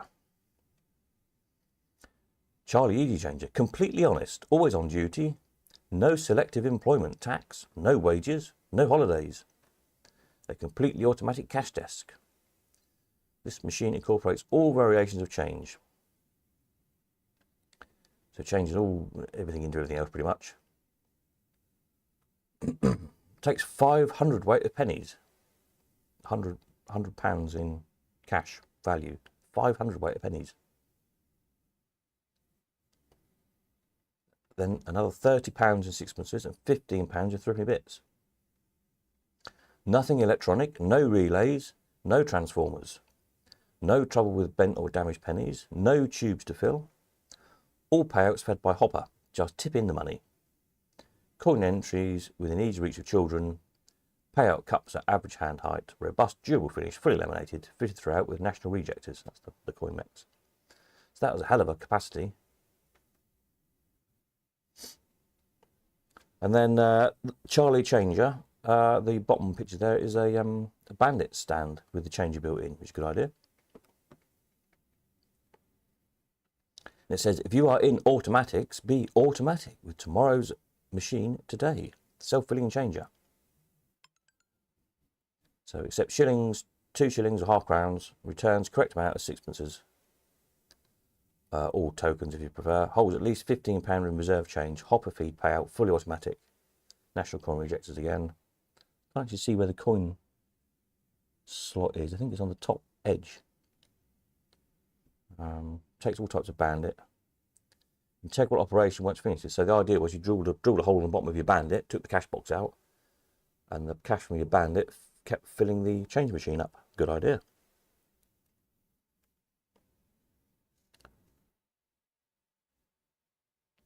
What's that beeping at me? Yeah. Donald Deakin made these in Port Talbot. I wonder, poor Peter W. will remember, Pete Williamson, in Yarmouth in the Waxworks arcade in Regent Road. There were those change machines with massive capacity hoppers in them. I wonder if they were these. Because it says, you know, £100 worth of old pennies. If you think, you know, we sell the big bags of pennies sometimes, the sealed bags, they're £5 in value. So it's 20 of those bags. That's a huge amount. Well, it says 500 weight in weight. So that must have been a massive hopper. Anyway, there you go. Charlie Easy Changer.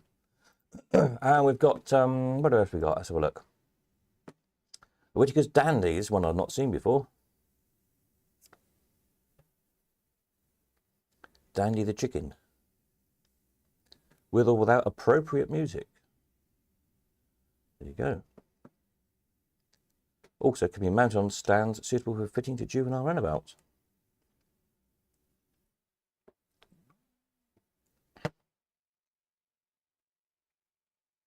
So of all the hundreds of kiddie rides I sold over the years, I don't actually remember ever having one of those. Had one of those.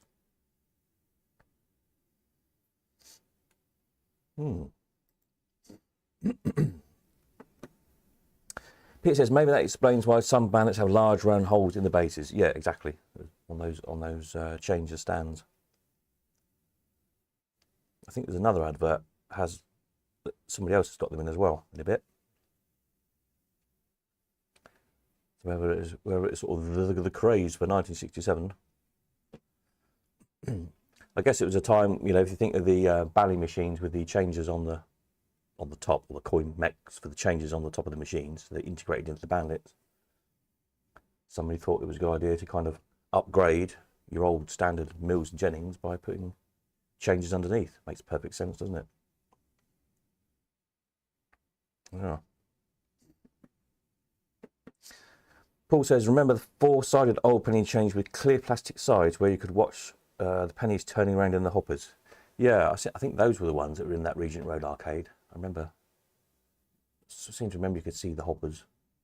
Or I got to look inside one for some reason. I don't know. I do remember them being big hoppers. Of course, anybody now operating an old penny arcade would fall over themselves to buy one of those with a massive capacity hopper. Anyway, dandy. Anybody seen a dandy, or anybody got a dandy? Little chicken key right from Whittaker's. Easy for another little changing machine. I've sold. I thought they looked familiar, and yeah, I found a couple of these. It was sold in the past. Never knew who made them. Now we do. Though it's not wildly exciting, it's always nice, you know, another little bit of history, as it were. Put a name to something. Illuminated sign for mica case. No handles and no buttons to press. Only one moving part. There you go. So they were easy serve of Liverpool. You could have them on rental, cash, or easy terms. Quite a nice payout cup on that, actually, looking at it. Nice kind of deco-y shape to it.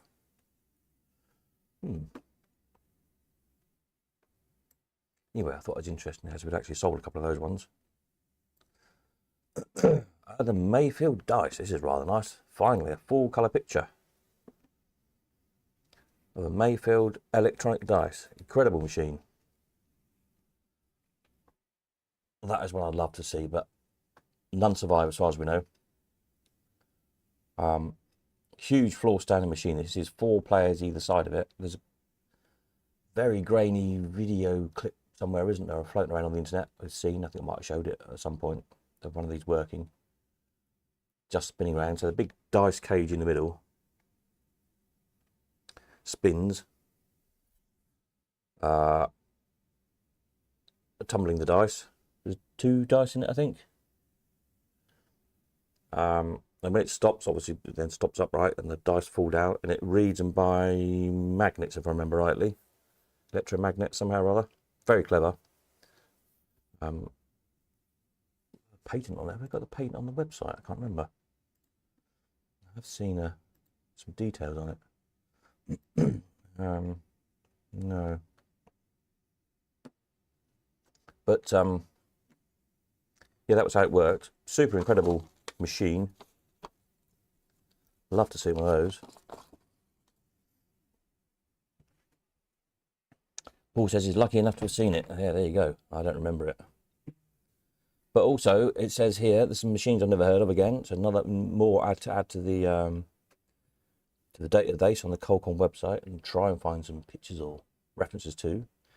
So Mayfield, manufacturers of the finest multi-slot machines. St. Ledger, Grand Prix, so we can guess they're going to be races.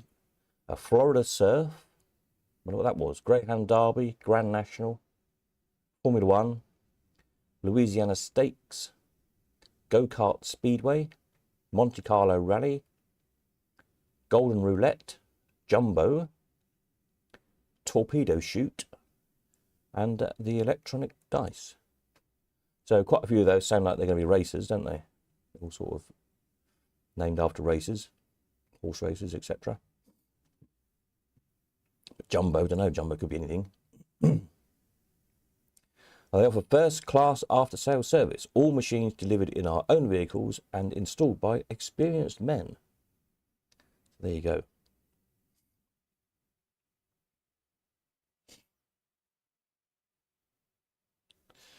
Peter C says they used radio frequency transmitters in the dice. Dice had to be recharged overnight. Oh, there we are. I knew it was some clever electro trickery. So yeah. So you've got to recharge them every night. Presumably that was one of the major drawbacks of the machine. And the other thing that killed these off was when the licensing changed. For these multi-slot machines, and it killed them off overnight because the tax was per slot. So if you've got one of these, 4 sides at, so what was it, 16 player positions, and I think there's 5 slots per thing. Looks like. I can't see actually if you press buttons on that, put one coin and press buttons, or if you drop, like on a Whitley Goose roulette, if you drop the coin in per bet, if you see what I mean. But potentially, what did I say? There were 16 player positions times 5 slots, so it's 80 slots when you're paying tax per slot, not per machine or even per player, but per slot. All of a sudden, that overnight, that machine was completely worthless. And remember, it was shown before, there was quite a famous picture, I think we tracked it down, was it on Yarmouth Beach? There's one, isn't there, of machines being burnt on the beach. Lots of these multiplayer, like the big film star machines and things,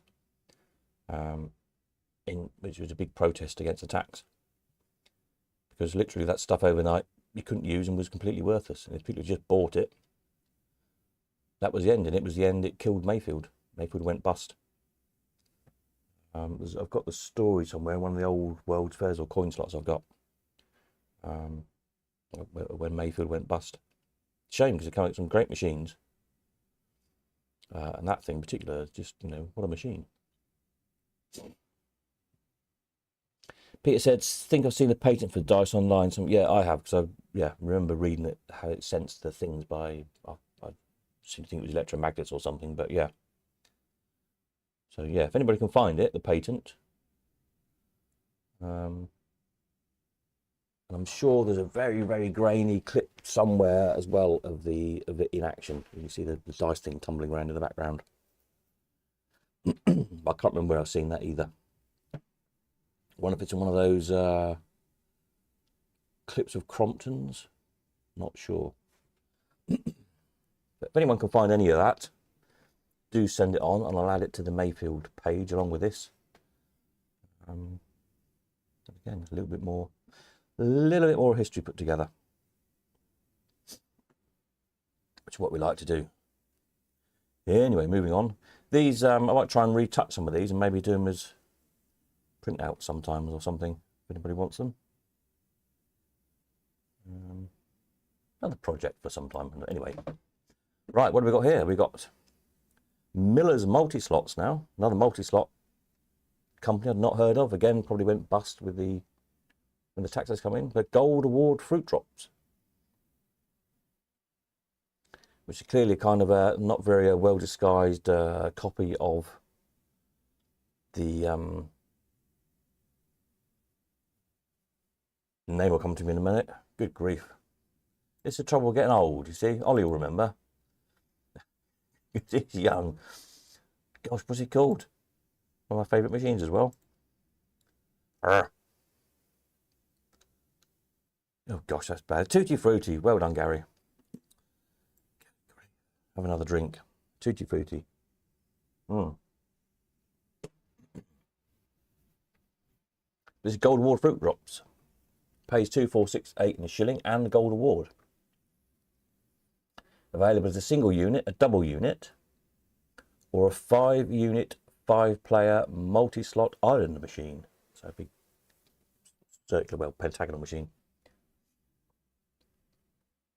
Also available, Kings and Queens. Don't know what that is. 5-player unit, double unit, and single unit. So I wonder if that was a kind of a re-theme of the same thing, as it's in the same configuration. So I'm guessing Kings and Queens was probably a playing card themed version of the same thing. Don't know, only a guess. But I've got vague recollection of these, remembering the prize cabinets on the top of the Tutti Fruttis. As a kid, it was always a machine I loved playing. So I've never seen a Tutti Frutti with a prize cabinet on, but when I saw this picture, I thought, ah, that rings a bell. So maybe that's what it was. I remember seeing somewhere. Anybody got one of those? Anybody ever seen one? Fruit drops? All the kings and queens? And then also Miller's are doing the perfect pair Jubilee fruit machines and Miller's auto change fruit machine stands. So again, they're obviously in the market. And they're official distributors for Jubilee fruit machines, based in North Shields. I wonder if any of our chaps up north have ever heard of them, know of them. Miller's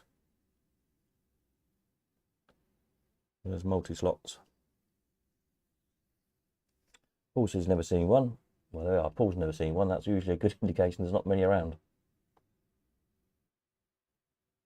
But it does. I don't know how well you can see on your way, but it almost looks,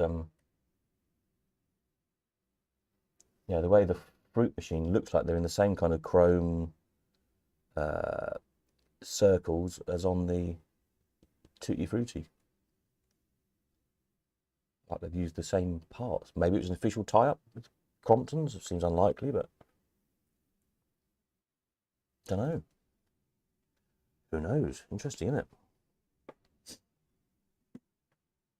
But Miller's I've never heard of before either, so that's a new one on me.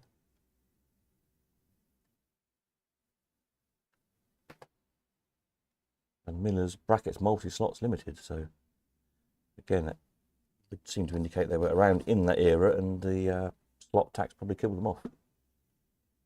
Those are sort of things we, you know, in the coin slot World's Fair at the time, there was always these little articles about machines being formed, going bust, and all the rest of it in the news. It's one of these things where we need a full-time archivist to sit there and research all the info. Anyway, let's have another one. Gold Strike. What about this?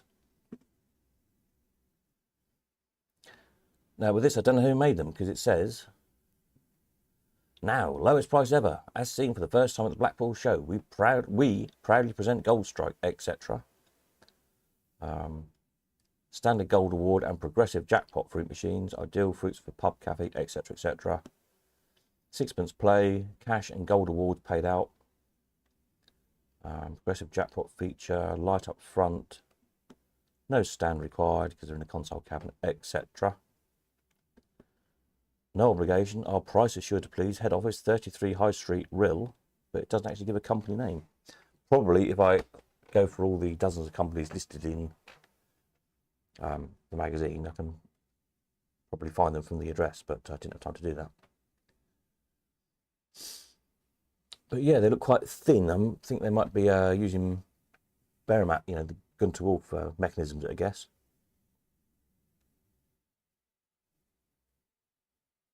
Kind of handle on the side looks vaguely familiar as well. But there you go. Something else I've never seen. Gold Strikes. And we've got, what was this one? One for various Jubilees, Jubilee Rivieras, Jubilee Classics, Jubilee Internationals, Internationals for clubs, and Jubilee Tankard or Super Tankard. On the right hand side there. For pubs, arcades and cafes. They also do international on tanners and tokens. There you go. So I've never quite worked out what the difference between Jubilee Classics and Internationals are, other than some say Classic and some say International. And maybe it's the payout combinations or something. Don't know. There probably is some technical difference. Rivieras are a different style cabinet. But the Classics and International, that kind of flat front, completely flat front as I call them.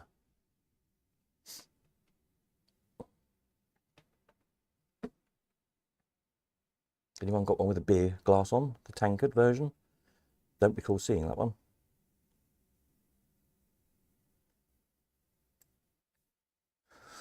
And we have Lucky Lemons. The pick of the crop, Lucky Lemons. Very fast play, no rotary contacts, all plug-in relays. Minimum maintenance, revolutionary mechanism, lifts out as one unit.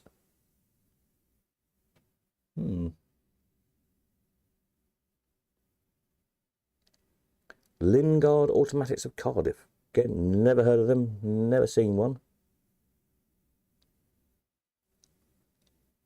And it looks like it's probably a light flasher, like the King's machine, those things, what do they call them, the panoscope units? Because it looks like it's got those three on the top there. The main panel just seems to be graphic. Lucky Lemons. Of what looks like, what I can see, ladies in a lemon grow picking lemons. Got their baskets. Looks like they're probably picking lemons. Then on the top panel, you got those three little windows. So I should think it's a rear projection, flashy light thing. Anybody remember that one?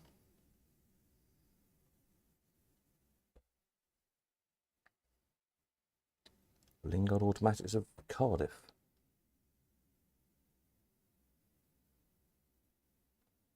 Don't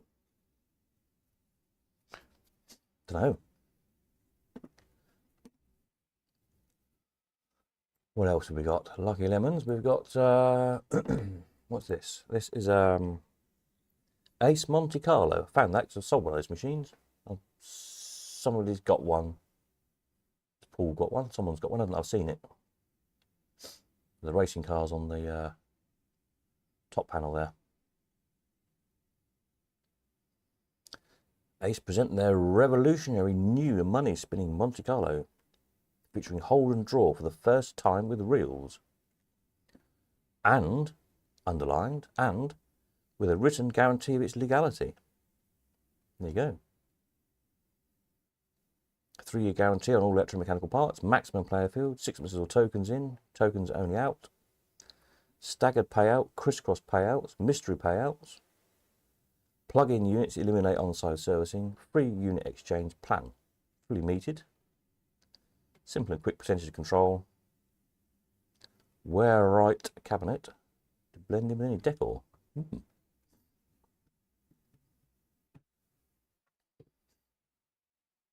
Peter Cousin says he thinks he can remember the Kings and Queens version. Ah, the Kings and Queens version of the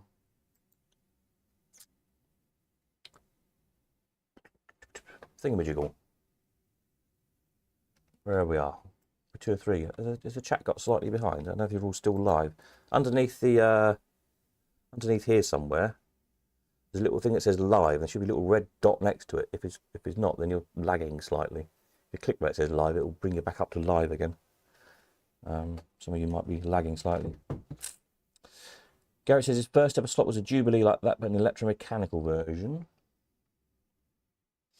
Hideous thing, but loved it at the time. Paul says he's got one, but used it for parts. Well knackered. Ah, one which. I think it might be slightly out of sync now. Have you got a Monte Carlo? Someone, I've seen one not long ago. A Monte Carlo. Let's see if we can all catch up. Let's put the next one up. Let's see if I've got how much of a lag we've got. If I click here, if I change the picture onto the Moonraker flyer, exciting stuff. I'll see how long it takes for it to flash up. 1, 2, 3, 4, 5. We definitely got a little delay. Okay. There's about a 10-second delay going on. That's interesting. Monte Carlo.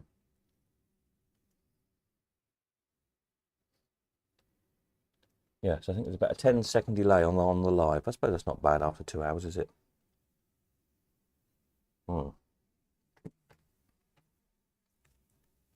Anyway, the Moonraker.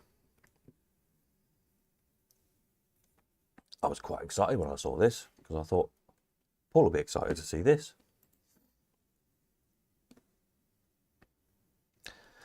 So this is Moon. No, this is very interesting. This and the next picture. So this is Moonraker. This is the original Moonraker design, as far as I can make out. There's a few subtle differences. So on the top bit, you'll see, if I go to the next one, you'll see the differences. This is in the same publication. So this, I think this was on the inside front cover or something. There's a big colour advert. Then later on, there's a little article here, and this is Moonraker 2. So this is the one Paul's got. So there's an article about it. You see the differences. Obvious ones at the bottom of the payout. So Moonraker 2 has one big payout in the middle. If I click back, Moonraker 1 it's got the payout, and then the kind of two things either side, which can't quite make it what they are, but definitely different. And at the top on Moonraker 1, you've got kind of two horizontal bars going around the top, with those spiky things sticking out. A bit like Dalek weapons. Moonraker 2, you only got the one horizontal bar going around the top, and no sticky out spiky things.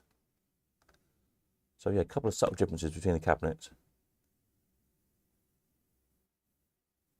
But also I noticed on here, I don't think Paul's got on his, it looks like, I should have done the close-up, but it appears, if you look on here, if you're not on the big screen you won't see it, so apologies. Something's texting me. I think that's all right. It looks like there's an arm that spins round with a rocket on the end of it, a spaceship on the end of it, that goes kind of just inside the windows. So you can see it in the center panel on this one, on Moonraker 1. And again on this photo of Moonraker 2, it's on the kind of the right hand panel. So you probably won't see it on here. I need to notice it when I looked at it. But again, it looks like there's a rocket on the end of an arm that spins round in the center. So yeah, if you've not got one of those, Paul, then you're gonna have to make a rocket on an arm to spin round. Of course, he's got the top bit on as well. It seems to appear on both of them. Slightly different again, slightly different shape from 1 to 2.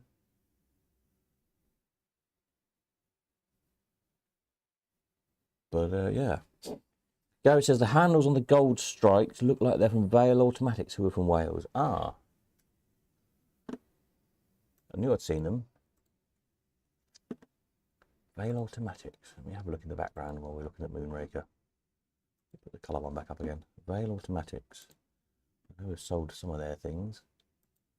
Vale Automatics. Vale Automatics. Yes, those handles do look very familiar, don't they? Interesting. Yeah. Okay.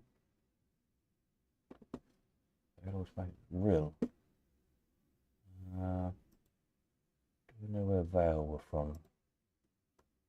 An advert from Vale somewhere.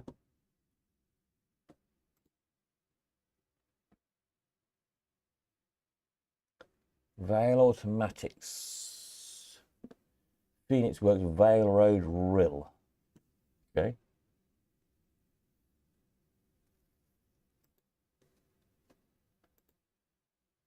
And their head office is High Street, Rill. So I'm guessing Gold Strike is almost certainly Vale then, isn't it? There you go. Excellent bit of detective work there. Almost certainly Vale. Okay. I'll have to look back in that thing and see if it ties up. Probably does.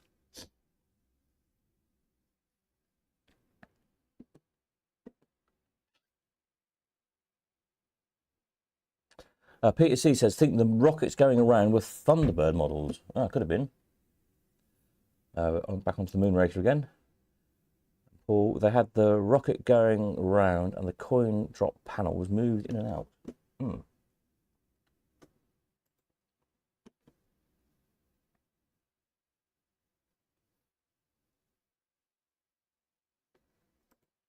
Which, on both of them, or? See, the rocket's on both of them, definitely on both of them.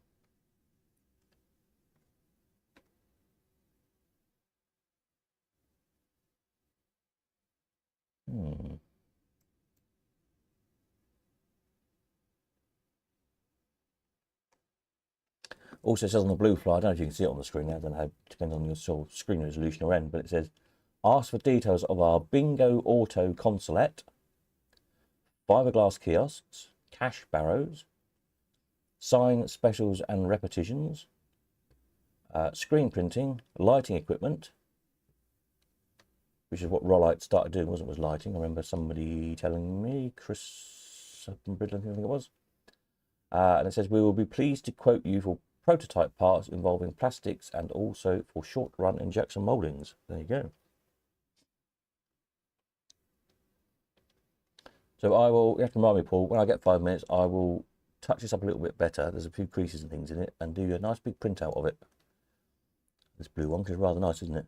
You can hang it on the wall next to your machine.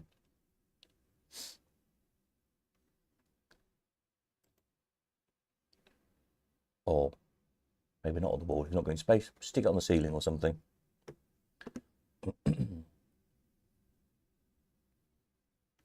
Pitsy says, yeah, that's how I remember it. The panels were hinged at the top, and the bottom moved over the moon surface. So presumably the rotating arm thing probably pushed the panels as it was going around or something, like a thing on the end of it to move the panels in and out, I'm guessing, as the rocket thing went round. That would seem logical, wouldn't it? So there we are. Project for Paul to before when are we going? When are we going to Paul's again? I can't remember. In the summer. 6th of July. So yeah, so you've got 6 months to get your rocket sorted out and your panels swinging around. Excellent.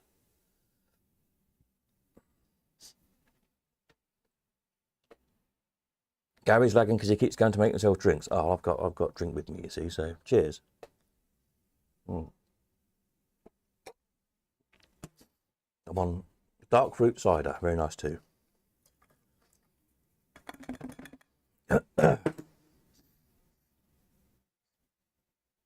But yeah, I thought that was particularly nice, the Moonraker one. I think it was the nicest of the bunch. Yeah, there's a picture of Paul's there.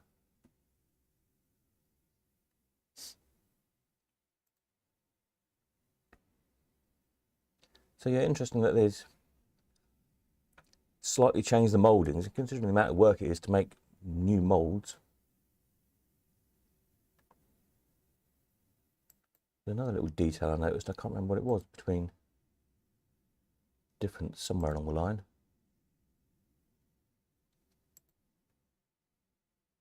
Oh yeah, it's very subtle, but again, another moulding change between, okay, so another moulding change between Paul's, probably won't pick up on these photographs, but it just intrigued me, and this photograph of version 2. So you've got the main legs of the machine that go from the top all the way to the bottom with the feet on them. Then on the top kind of cone, you've got the upright center spar, whatever you like to call it. So on this one, on this photograph, it stops at the ledge above the windows. So the upright thing comes down and looks like it's really hard to explain.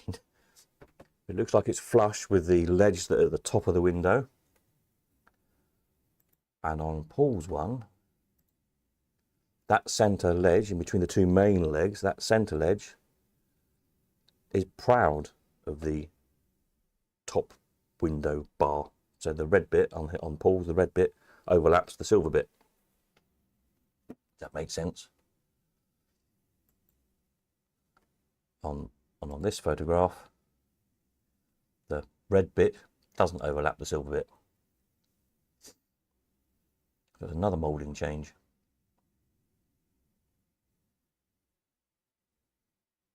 So that's three images of the machines. I mean, okay, I suppose the one on the blue flyer is a drawing rather than a photograph, but the brochure one is definitely a photograph. But 3 versions of the same machine.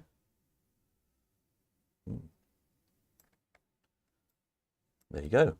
Interesting stuff, eh?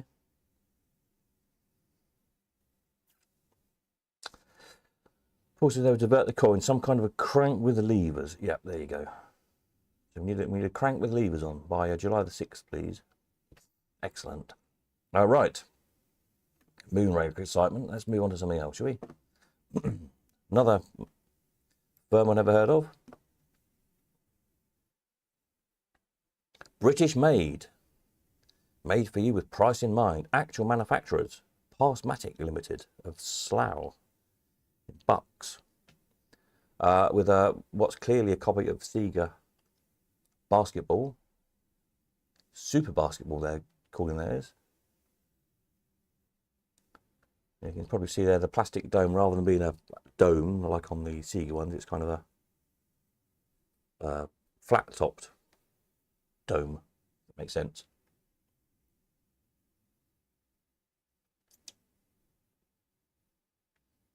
Other than that, it looks pretty similar, doesn't it? Sticky out buttons.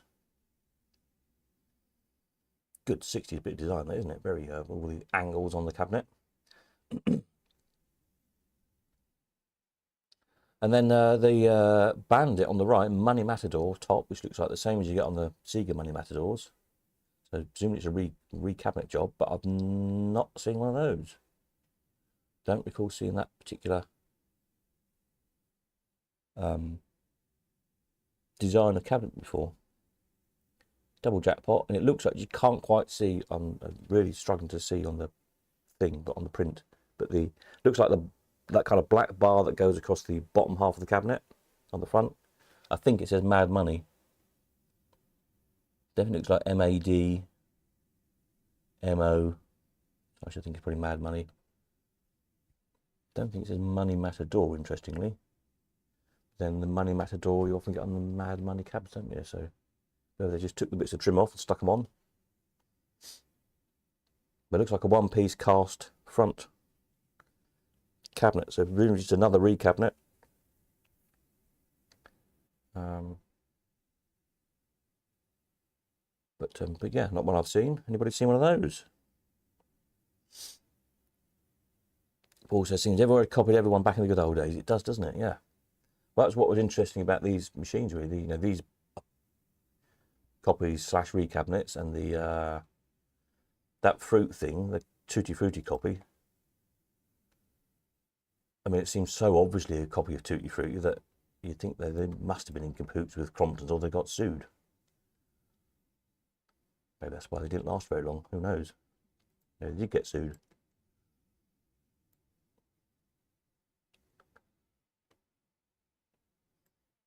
But yeah, basketball machine. Super basketball.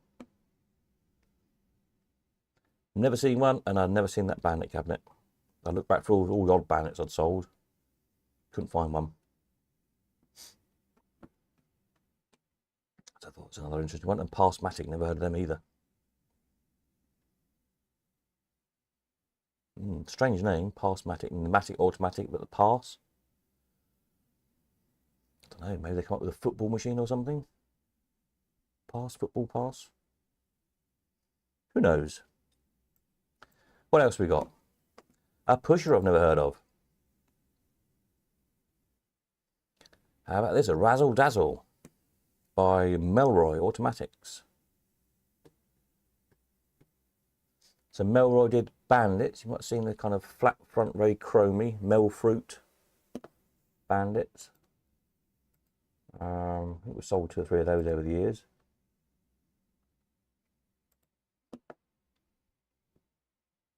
Which have, I can't remember what mechs they have in them now. Melroy Automatics. The Melfruit Penny Super. Had German type bearing mechs in them.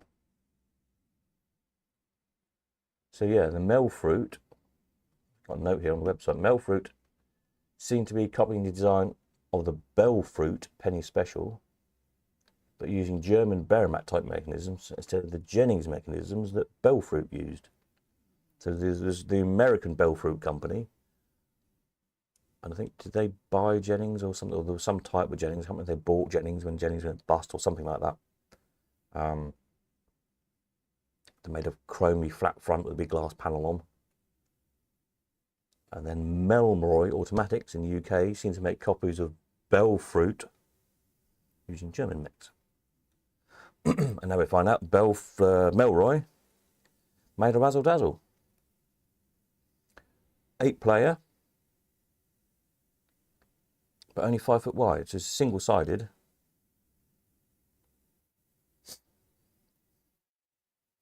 And I don't know what, very kind of, I was trying to work out what there was at the back of the pusher field there. It looked like high, quite like walls, maybe the pennies stack up into.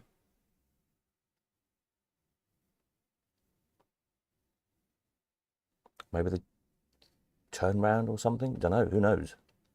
Anyone seen one of those? Razzle dazzle.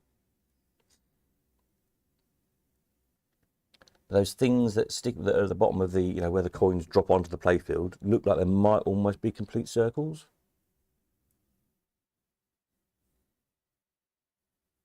Can't really work it out. Although it looks like some are higher and lower.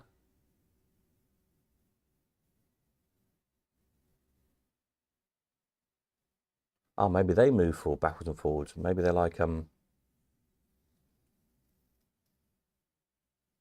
circular. I wonder if they're like the octopush, where you got the legs spinning around and pushing the coins forward. I think it might be like that. I wonder if they're discs. Like they might be perspex discs on an eccentric spin, so they go forward and back, forward and back, forward and back. That's what I think it is. Ooh, I mean, that was a good machine. Razzle dazzle. Paul says Razzle Dazzle was another version of Octopus Runways. Oh, there you go. I'd worked it out for myself. I'm quite proud. And Paul knows exactly what it was. Looks a bit like an octopus kind of pusher. Yeah, it does, doesn't it? I think it is. Any of those survive? I'm guessing not, if no one knows of one. Another one lost.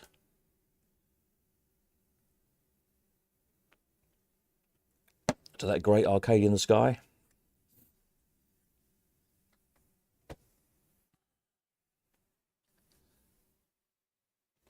But it looked like quite a mesmerising machine, wouldn't it? Like an 8-player octopus.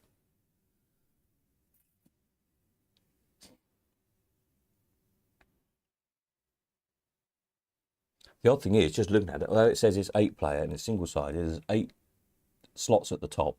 But it's kind of 4 play fields, and there's only 4 troughs at the bottom.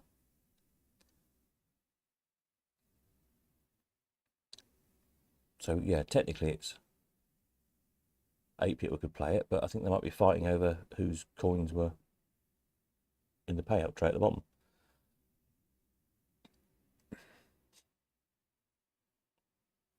Maybe they did it double-sided. It's clearly only single-sided in the picture. Interesting. Quite like that. How are we doing for time? Oh, half past 11. Nearly firework time. Right, next one. Regent Automatic Supply.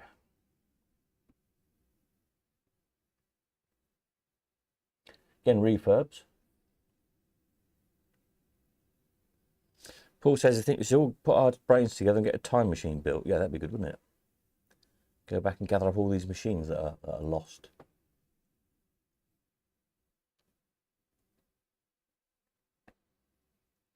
Yeah. Go back to the 30s and find all the machines that I want that I don't think exist either. I'd love to find and add them onto my collection. Anyway, what have we got here from Regent? We've got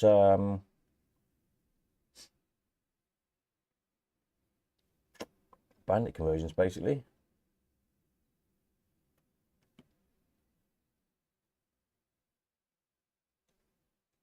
So silver dollar built in diamond stars on the right. It says introduction to the pub and cafe scene. Regent Automatic Supply's own custom-built mechanical progressive jackpot machine, the silver dollar. Built in our own workshops, efficient production has kept the price to a minimum. No other machine on the market offers as much value as the silver dollar at an astonishingly low price. Immediate delivery, quality light-up cabinet available to give 5 or 10 jackpots. So a progressive jackpot machine. They've built the progressively bit for, obviously. And then on the left, we've got Super Lucky Token. 2 machines for the price of 1 when you buy the Super Lucky Token. So supplied with every Super Lucky Token is a complete conversion kit for changing this machine from a progressive jackpot to a single jackpot payout. Be prepared for whichever type of machine your pub or cafe site requires and only pay once. So you can convert it yourself.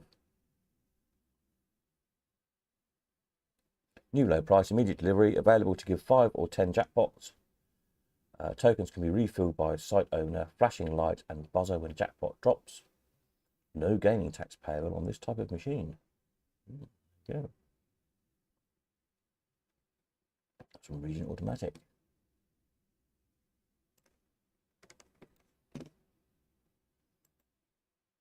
Yeah, there we are. Back to the front. So there we go. That's that lot. I thought they were quite good. So there's quite a lot of bit of information and various other adverts, but just sort of text only, and some other ones for some not overly exciting things, machine stands and other change machines and bits and bobs, cigarette vending machines and things. I thought I'd pull these ones out because they were quite appealing and intriguing in various ways for various reasons. It's things I've never seen or heard of, or companies I've never heard of, etc. Love all that sort of stuff. So hard to find anything, but gradually keep finding little bits and bobs.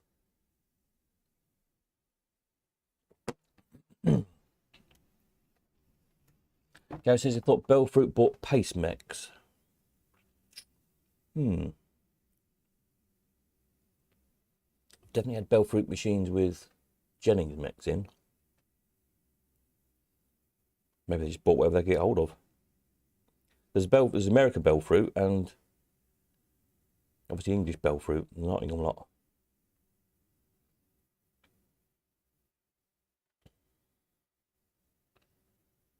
So yeah, which gets a bit confusing, doesn't it?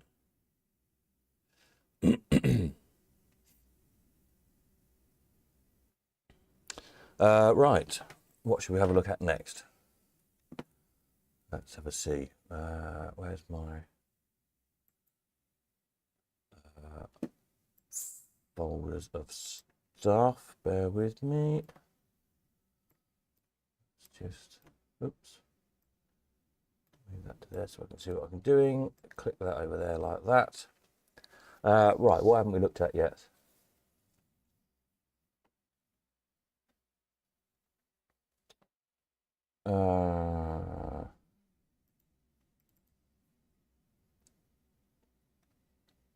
Bits and bobs I've bought. Look at that, I suppose, couldn't we?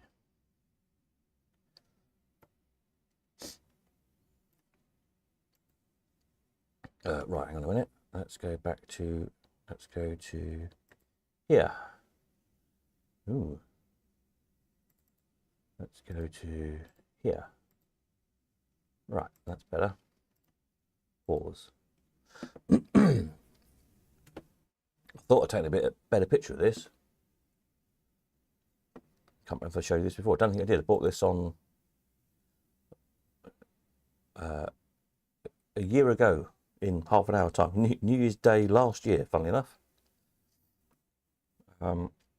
There's a Brenner noughts and crosses machine. which I thought was rather fun. So a great mechanism in it, really well made. So see little push buttons at the bottom there. So you pop your penny in, press the like kind of all-in type lever down on the right, and it resets it. Those little brass pin buttons all stick out on that red panel at the bottom there. And then you just take it in turns. You either push the button in if you're noughts, or you pull it out if you're crosses. And then each position on the thing lights up accordingly, a nought or a cross. Isn't that rather cool? It's a lovely detail metal, nice little brass latchy bits and things, and I'll have to work out what voltage on, because I think it was used to be an old battery or something. And I've not actually had it going, but it looks like it's all there. I can't see anything missing or anything. And do a little video of it. But I thought, what a nice machine. Again, never seen another one. Don't know of any other one. Oh dear. If anyone's got one, it'd be interesting to see. But Brennan's made a lot of one-off, oddball things that were on the pier, on their pier. I think they just sort of made in their workshop, come up with interesting ideas and tried things out, I suppose, in case they found anything that they thought was worth manufacturing. So there was a few oddball things years ago. Dave Geeson bought a whole load of them, different things. I sold a few odd things over the years. It gradually got sold to different people. But I thought it was quite intriguing. Yeah, sorry, it's not a very good photograph. It's in store at the minute. I need to dig it out and take some bit of pictures of it in the mech. But yeah, thought it was quite an interesting thing.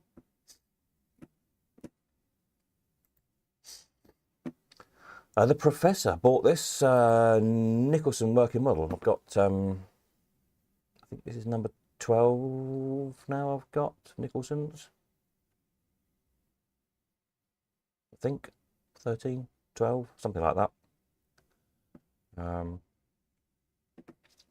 1930s models, all one-offs. So this needs a few new strings in it, so I haven't had it properly running yet, but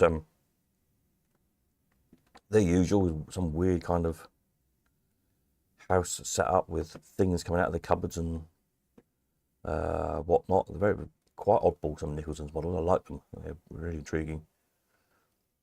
And yeah, when I get around to doing it, I'll take a video of it.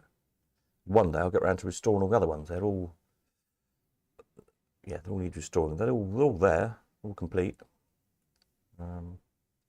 I did have some of the motors rewired. That's as far as I got with them. I'm kind of looking for a home to put them all, really. Be nice, they all ought to be on site somewhere. Let's find the right kind of site to put them on. So if anybody's got a good site somewhere and you fancy a dozen one-off unique working models, talk to me. It'd be a good excuse for me to get them out of the shed and get them restored. So anyway, yep, bought that. Don't know if I've moved on to these. These I bought 4 of these last year. These are double-sided, beautifully painted, very yellow varnish on them. What needs stripping off. Fairground tickets. Probably from a hoopla stall, probably. But from a spinner stall, I suspect, bearing in mind the subject, which you'll see why in a minute. But yeah, and then another 4 turned up in an auction this year, so I thought I'd best buy them as well. So I think there's pictures here of, this is both sides of one lot, if you see what I mean. I haven't got pictures of the other ones. But it gives you an idea. Fantastic paintings. Really kind of energetic of Roman chariot races. Yeah, just need the yellowed varnish. Carefully strip them off and they'll be really nice and bright then. When I get 5 minutes to do it, ha ha ha. Don't know when that will be, but you know.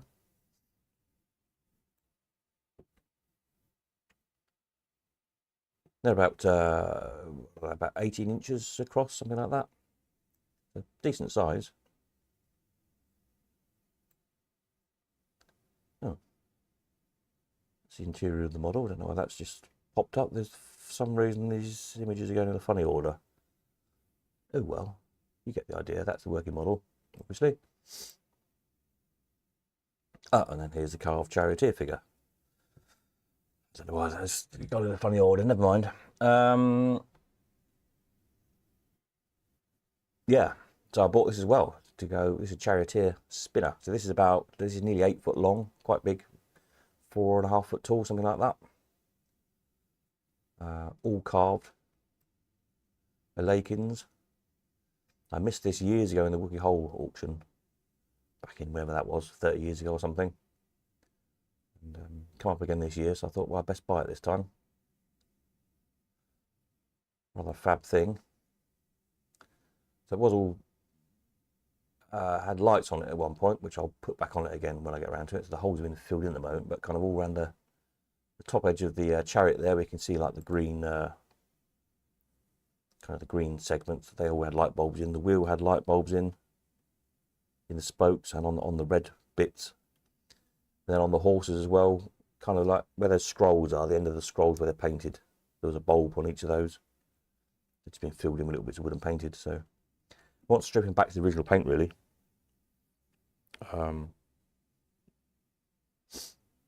Yeah. Yeah, excuse me. Trying hard not to sneeze again. But quite a nice chunk. I'll try and find space to stick them in the warehouse somewhere, and when you come over, you can have a look. And the peacock as well. Another spinner. So I've got another peacock spinner in a different pose, but again, ooh, this is about 3 foot across, something like that. I suppose the peacock sticks out a foot or more. So again, from a fairground spinner stall, so it was a great long arm, had a peacock at either end, I think. The whole thing spun around like a giant roulette. And in the top of the stall, there was usually light panels, usually 2 sections, so like, you know, Arthur, John, Frank, etc. And then, you know, surname Smith, Jones, whatever. And you bet if it's going to be John Smith or whatever. And as the spinner spun around, making electric contacts, the lights would flash up and down. And when it stopped, obviously, if you guessed the winning name, then you won. Like a giant roulette thing, really. A lovely bit of carving.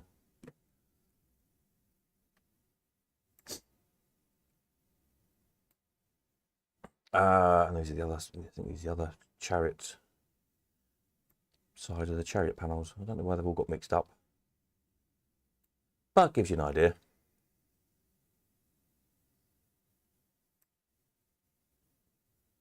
Thought they were rather lovely.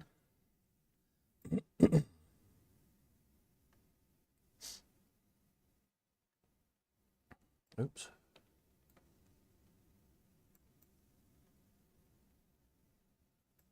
Yeah.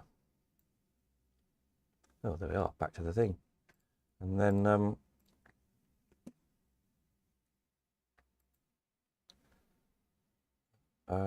what else I bought? A couple of other bits and bobs. In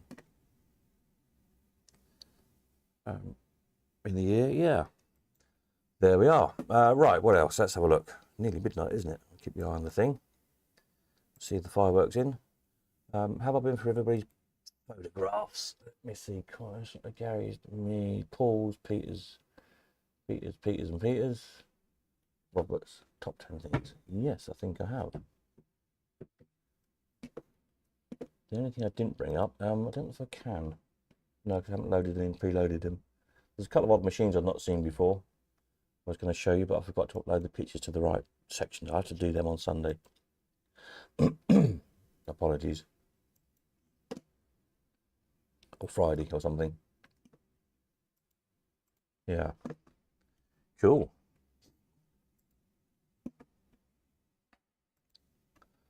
There we are. Let's go back over here. Shall we have a quick little film? We've seen this one before, but it's very good. I'll just run it out, shall I? While I have a mouthful of drink. Try and line up the fireworks in the background. This is from the AGEI show in the 50s, I think. I've seen this one before, but it's only about 30 or 40 seconds long. That'll keep Pop happy. At the Royal Lancaster Hotel, there was an exhibition of amusement equipment. In most cases, the penny in the slot has been replaced by a sixpenny piece. But look what you get for your money, if you like that sort of thing.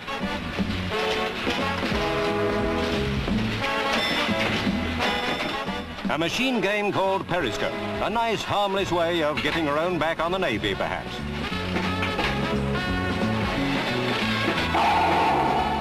Another glittering piece of fun equipment. Maximum stake, a penny a dog, and only the electrical innards know the form. Seems to be a very innocent way of going to the dogs. Oh, thought we were aware. Hang on a minute. Something to look at. There you go. Yeah, so there we are. I think we've been through all the pictures people sent in, other than a couple of odd little video clips that didn't want to work when I tried to download them from my phone. So I will look into that in the week. Super. Right. 13 minutes to go. What can we discuss? Cool.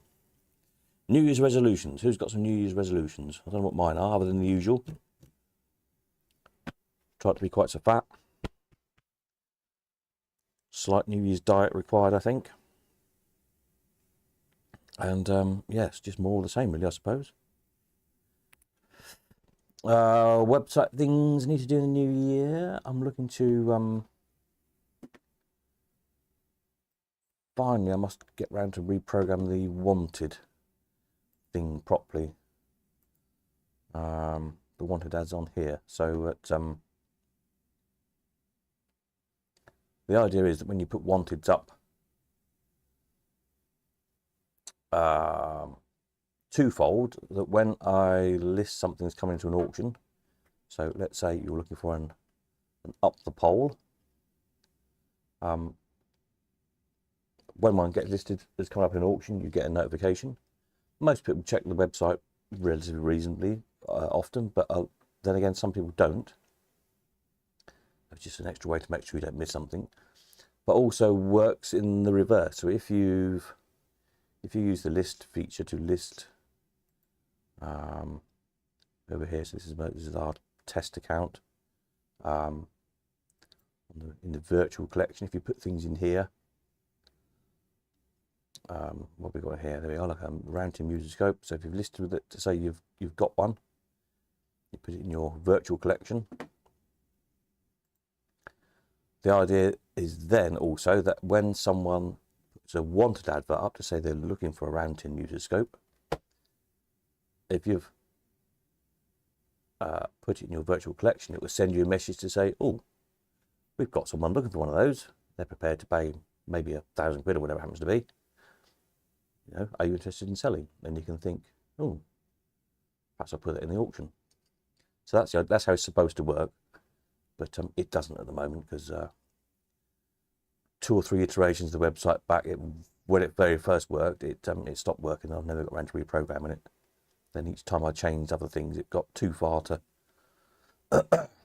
go back and alter it easily. So it's a bit of a major reprogram job.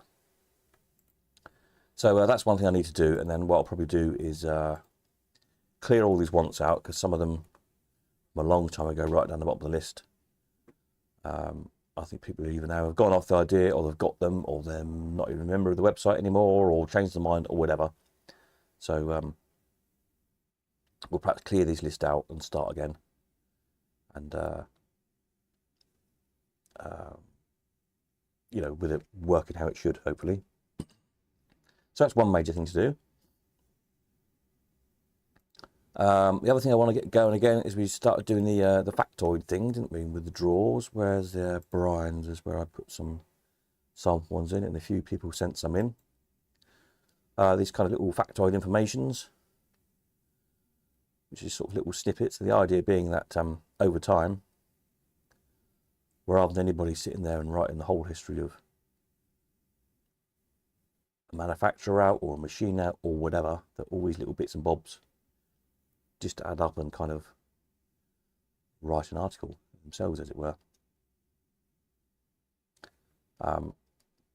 And if you just click the button, submit the factoid, fill the bump in, press the button, it gets sent through and then uploaded. And with the idea, when every time we put a factoid in, you get a raffle ticket, and then we have a draw. And we did a few back whenever it was, being the last year, and then I got tied up all summer with that big TV job, and it kind of went by the wayside. So we need to kind of relaunch that again, because all of you know a lot more than you think you know. I mean, just tonight we've found out all sorts of little bits of things. I said, how about this? And somebody said, oh yeah, this or that or the other. You know things about different machines. You've seen something, you remember something. You know, Razzle Dazzle was another version of the Octopush. We don't know what that was like. You know, about the panels being hinged on the Moonraker. You know, things about Veil, automatics. I don't know, all sorts of things as we look back through the chat. So you all know stuff. So it's just getting you to try and make the effort to make notes of all these things you know. And oftentimes you have things, I don't know, you might have some information on the machine. This particularly applies to machines really, and makers of, but maybe there'll be a manufacturer's label in a machine you've got or something. Or there'll be a date on it. Oftentimes we don't know when machines were made. Sometimes there'll be a date stamp, you know, inspected by Joe Bloggs or whatever. So that's the date of that machine. Always just these little bits and bobs. On their own seem kind of insignificant, but when you put it all together, pieces together all the history. So there you go. That's the plan. That was the plan with that, and it sort of started to work. And then, yeah, I got busy and forgot to remind you, and it kind of slipped by the wayside. So we'll try and G that up again. What other things do I need to do? Some other little website things I needed to improve. I can't think what they were now. I've got a list somewhere, and every now and then I think of a bright idea. I think, oh yeah, we could do that. Oh yeah, the other thing is to improve some of the layout here. So at the bottom here you have all these pictures, which are basically all the pictures jump all together.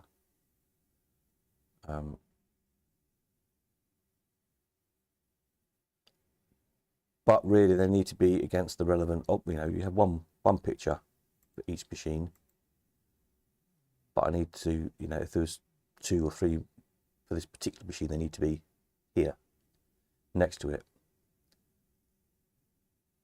Because when there's different versions, you're trying to find out which mechanism was in a different machine or something. If you're looking, when you're trying to restore something or fix something, you know, there's I mean, okay, this is not a good example because they're all the same, but you know what I mean. Sometimes they're different versions, so it's helpful if you can say, oh yeah, my one looks like that, so that must be the mechanism that should be in my one, and so on.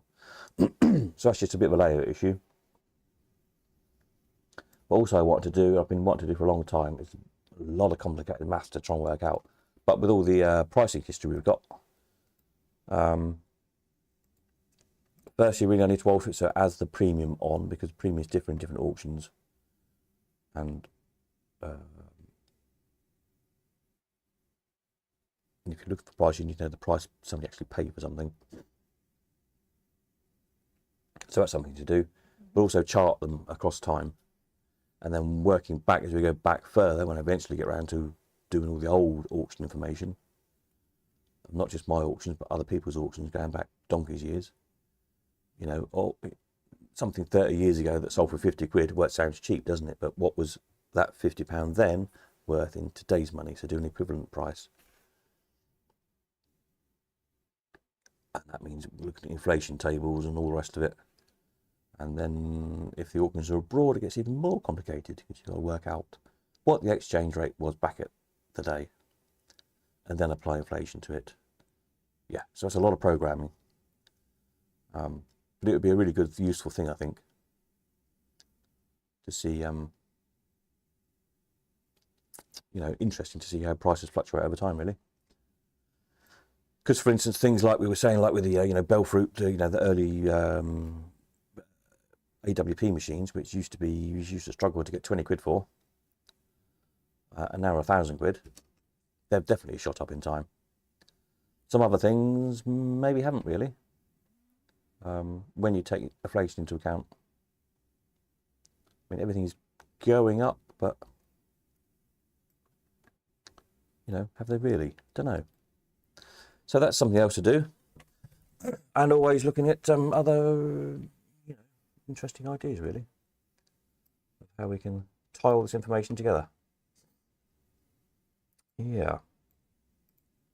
Right, I need to keep an eye on the fireworky thing, don't I? I'm just going to load this up in the background.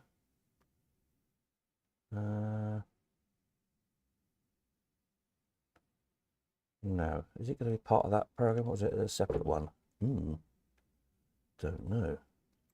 It says watch live. If I click this, what's it come up with in the background? Somebody singing a song by the looks of things.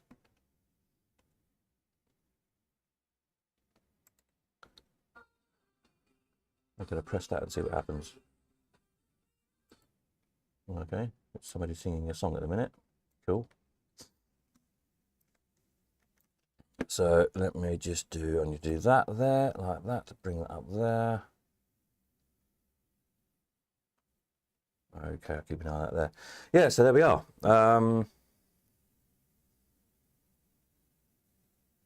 Website things we were talking about, weren't we?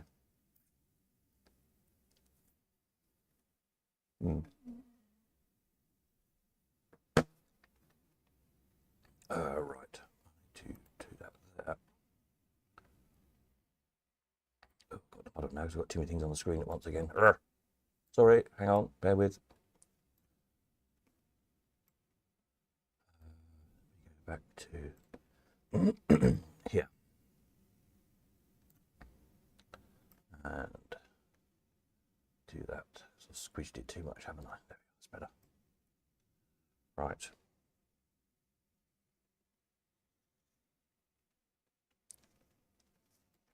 Yes, photos was the other thing I was going to say. I will make, again, another thing's been wanting to do in a long time.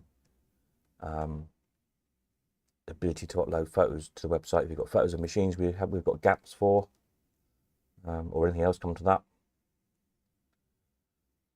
It gets really complicated. It's a security thing because you're uploading direct to the server, so I've got to kind of put another server in between times. I haven't got an issue with any of you lot, obviously, but you don't want some random hacker trying to upload rubbish to the website.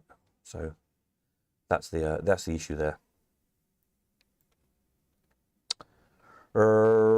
Righty-ho. I think we're nearly in time for some midnight fireworks, aren't we? Let's charge a glass. Sounds like a good idea, doesn't it? I'll top my glass up. There we go. Marvellous.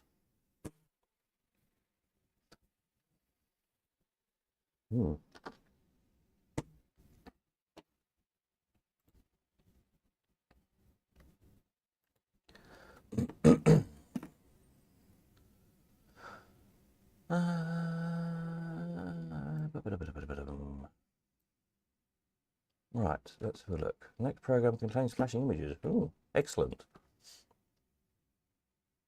That's all right then. Right, stand by. Let's go to here.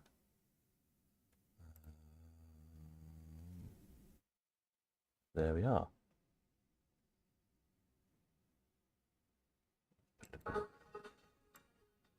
Bit of volume on there. Now, hopefully the stream won't get cut off because of copyright things. It sometimes happens. So we'll try it. Let's see what happens.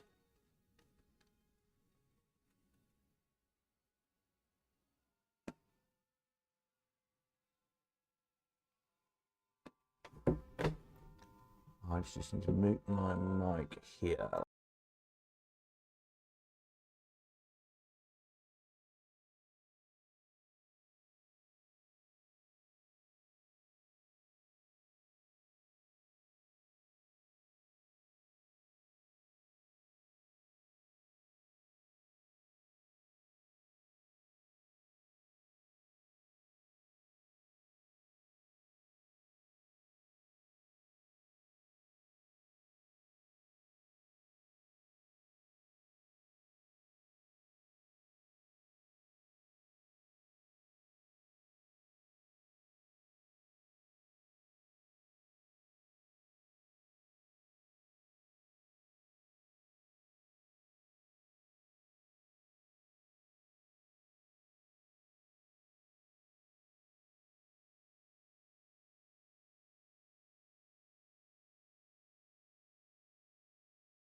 No sound.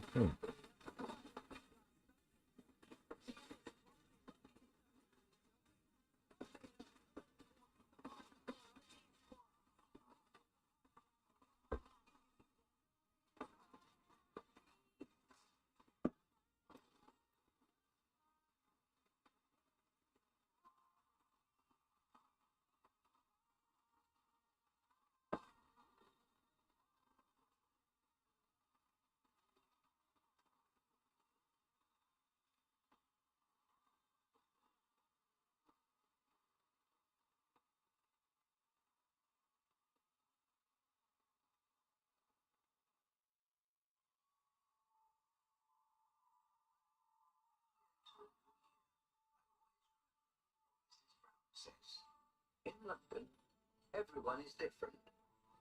But that means anyone can fit in. I think she must be right. Because although I don't look like anyone else, I really do feel at home. Happy New Year. Love from Paddington.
Well, there you go.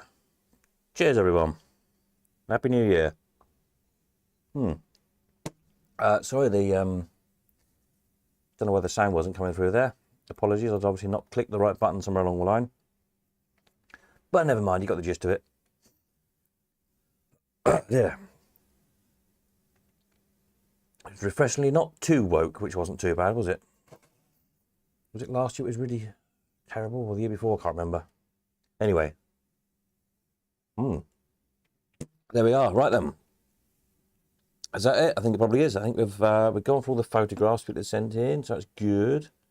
Looked at stuff, found out some interesting things, talked about auctions for the new year. Events, we're going to descend on Peter in March and Paul in July, and hopefully up north again end of summer after school holidays, probably.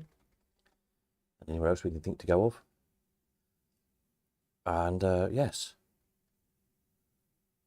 5 good slotty auctions this year, hopefully, at least 5 planned, plus maybe 1 or 2 collections. So yeah, lots of opportunities to buy lots of goodies. I think that's probably it. Anybody need to know anything before we sign off? Anybody got any bright ideas? Fire away. Otherwise, I'm going to go and finish my cider, have a cup of tea probably, go to bed. Excellent. Because it's next year already. Now that's what I call fireworks, Peter said. Yeah, they were pretty good actually this year, to be fair. Pretty good. So, yes, definitely seen a lot worse than the London fireworks than this year. So, well done. Hopefully, Tom's went okay wherever he is tonight, doing fireworks. I was surprised to see him on earlier, because I thought he'd be busy getting ready and blowing stuff up, Mr. Tree Frog. But yeah, so fingers crossed his display's gone good. And anybody else out there is doing it. It's one of those things I kind of miss doing, really, but and then it's kind of actually nice to just watch a fireworks display as well. Because when you're doing it and you're in the thick of it, you don't actually see an awful lot. There we are. Right, that's it then. Greg says, Happy New Year to you all. Late to the party, but it will be a great catch-up. Yes, hopefully. You can rewind and start from the beginning. We'll have questions on Friday. Make sure you watched it all. Pay attention. So, yes, Happy New Year all. Next video then will be Friday night. Should be one Friday. Yes, I think so. Can't see why not. Get back into the swing of things. As I say, Thursday, Friday, Saturday and Sunday, I will probably be going to the warehouse at some point. So if you're travelling, if you're on the road, going backwards and forwards to family and work and one thing and another, you want to drop in for anything, drop stuff off, pick stuff up, or just have a chat, whatever, then get in touch and let me know. Because I'm not going to be very, very long probably each day. I'll probably be in and out, dropping stuff off myself and picking things up and whatnot. But I can, I'm pretty flexible with time over the next week or so I can kind of rearrange around you if you're coming. Super, that's it. Thank you very much again for your, for those of you who stuck with it for 4 hours, you must have been crazy. But thank you all very much. Thank you for sending your stuff in for us to all look at. I'm sure we will appreciate it. Keep up the good work ready for next year. Don't forget, if you're doing, you know, restoration projects and things, take some snaps as you go along.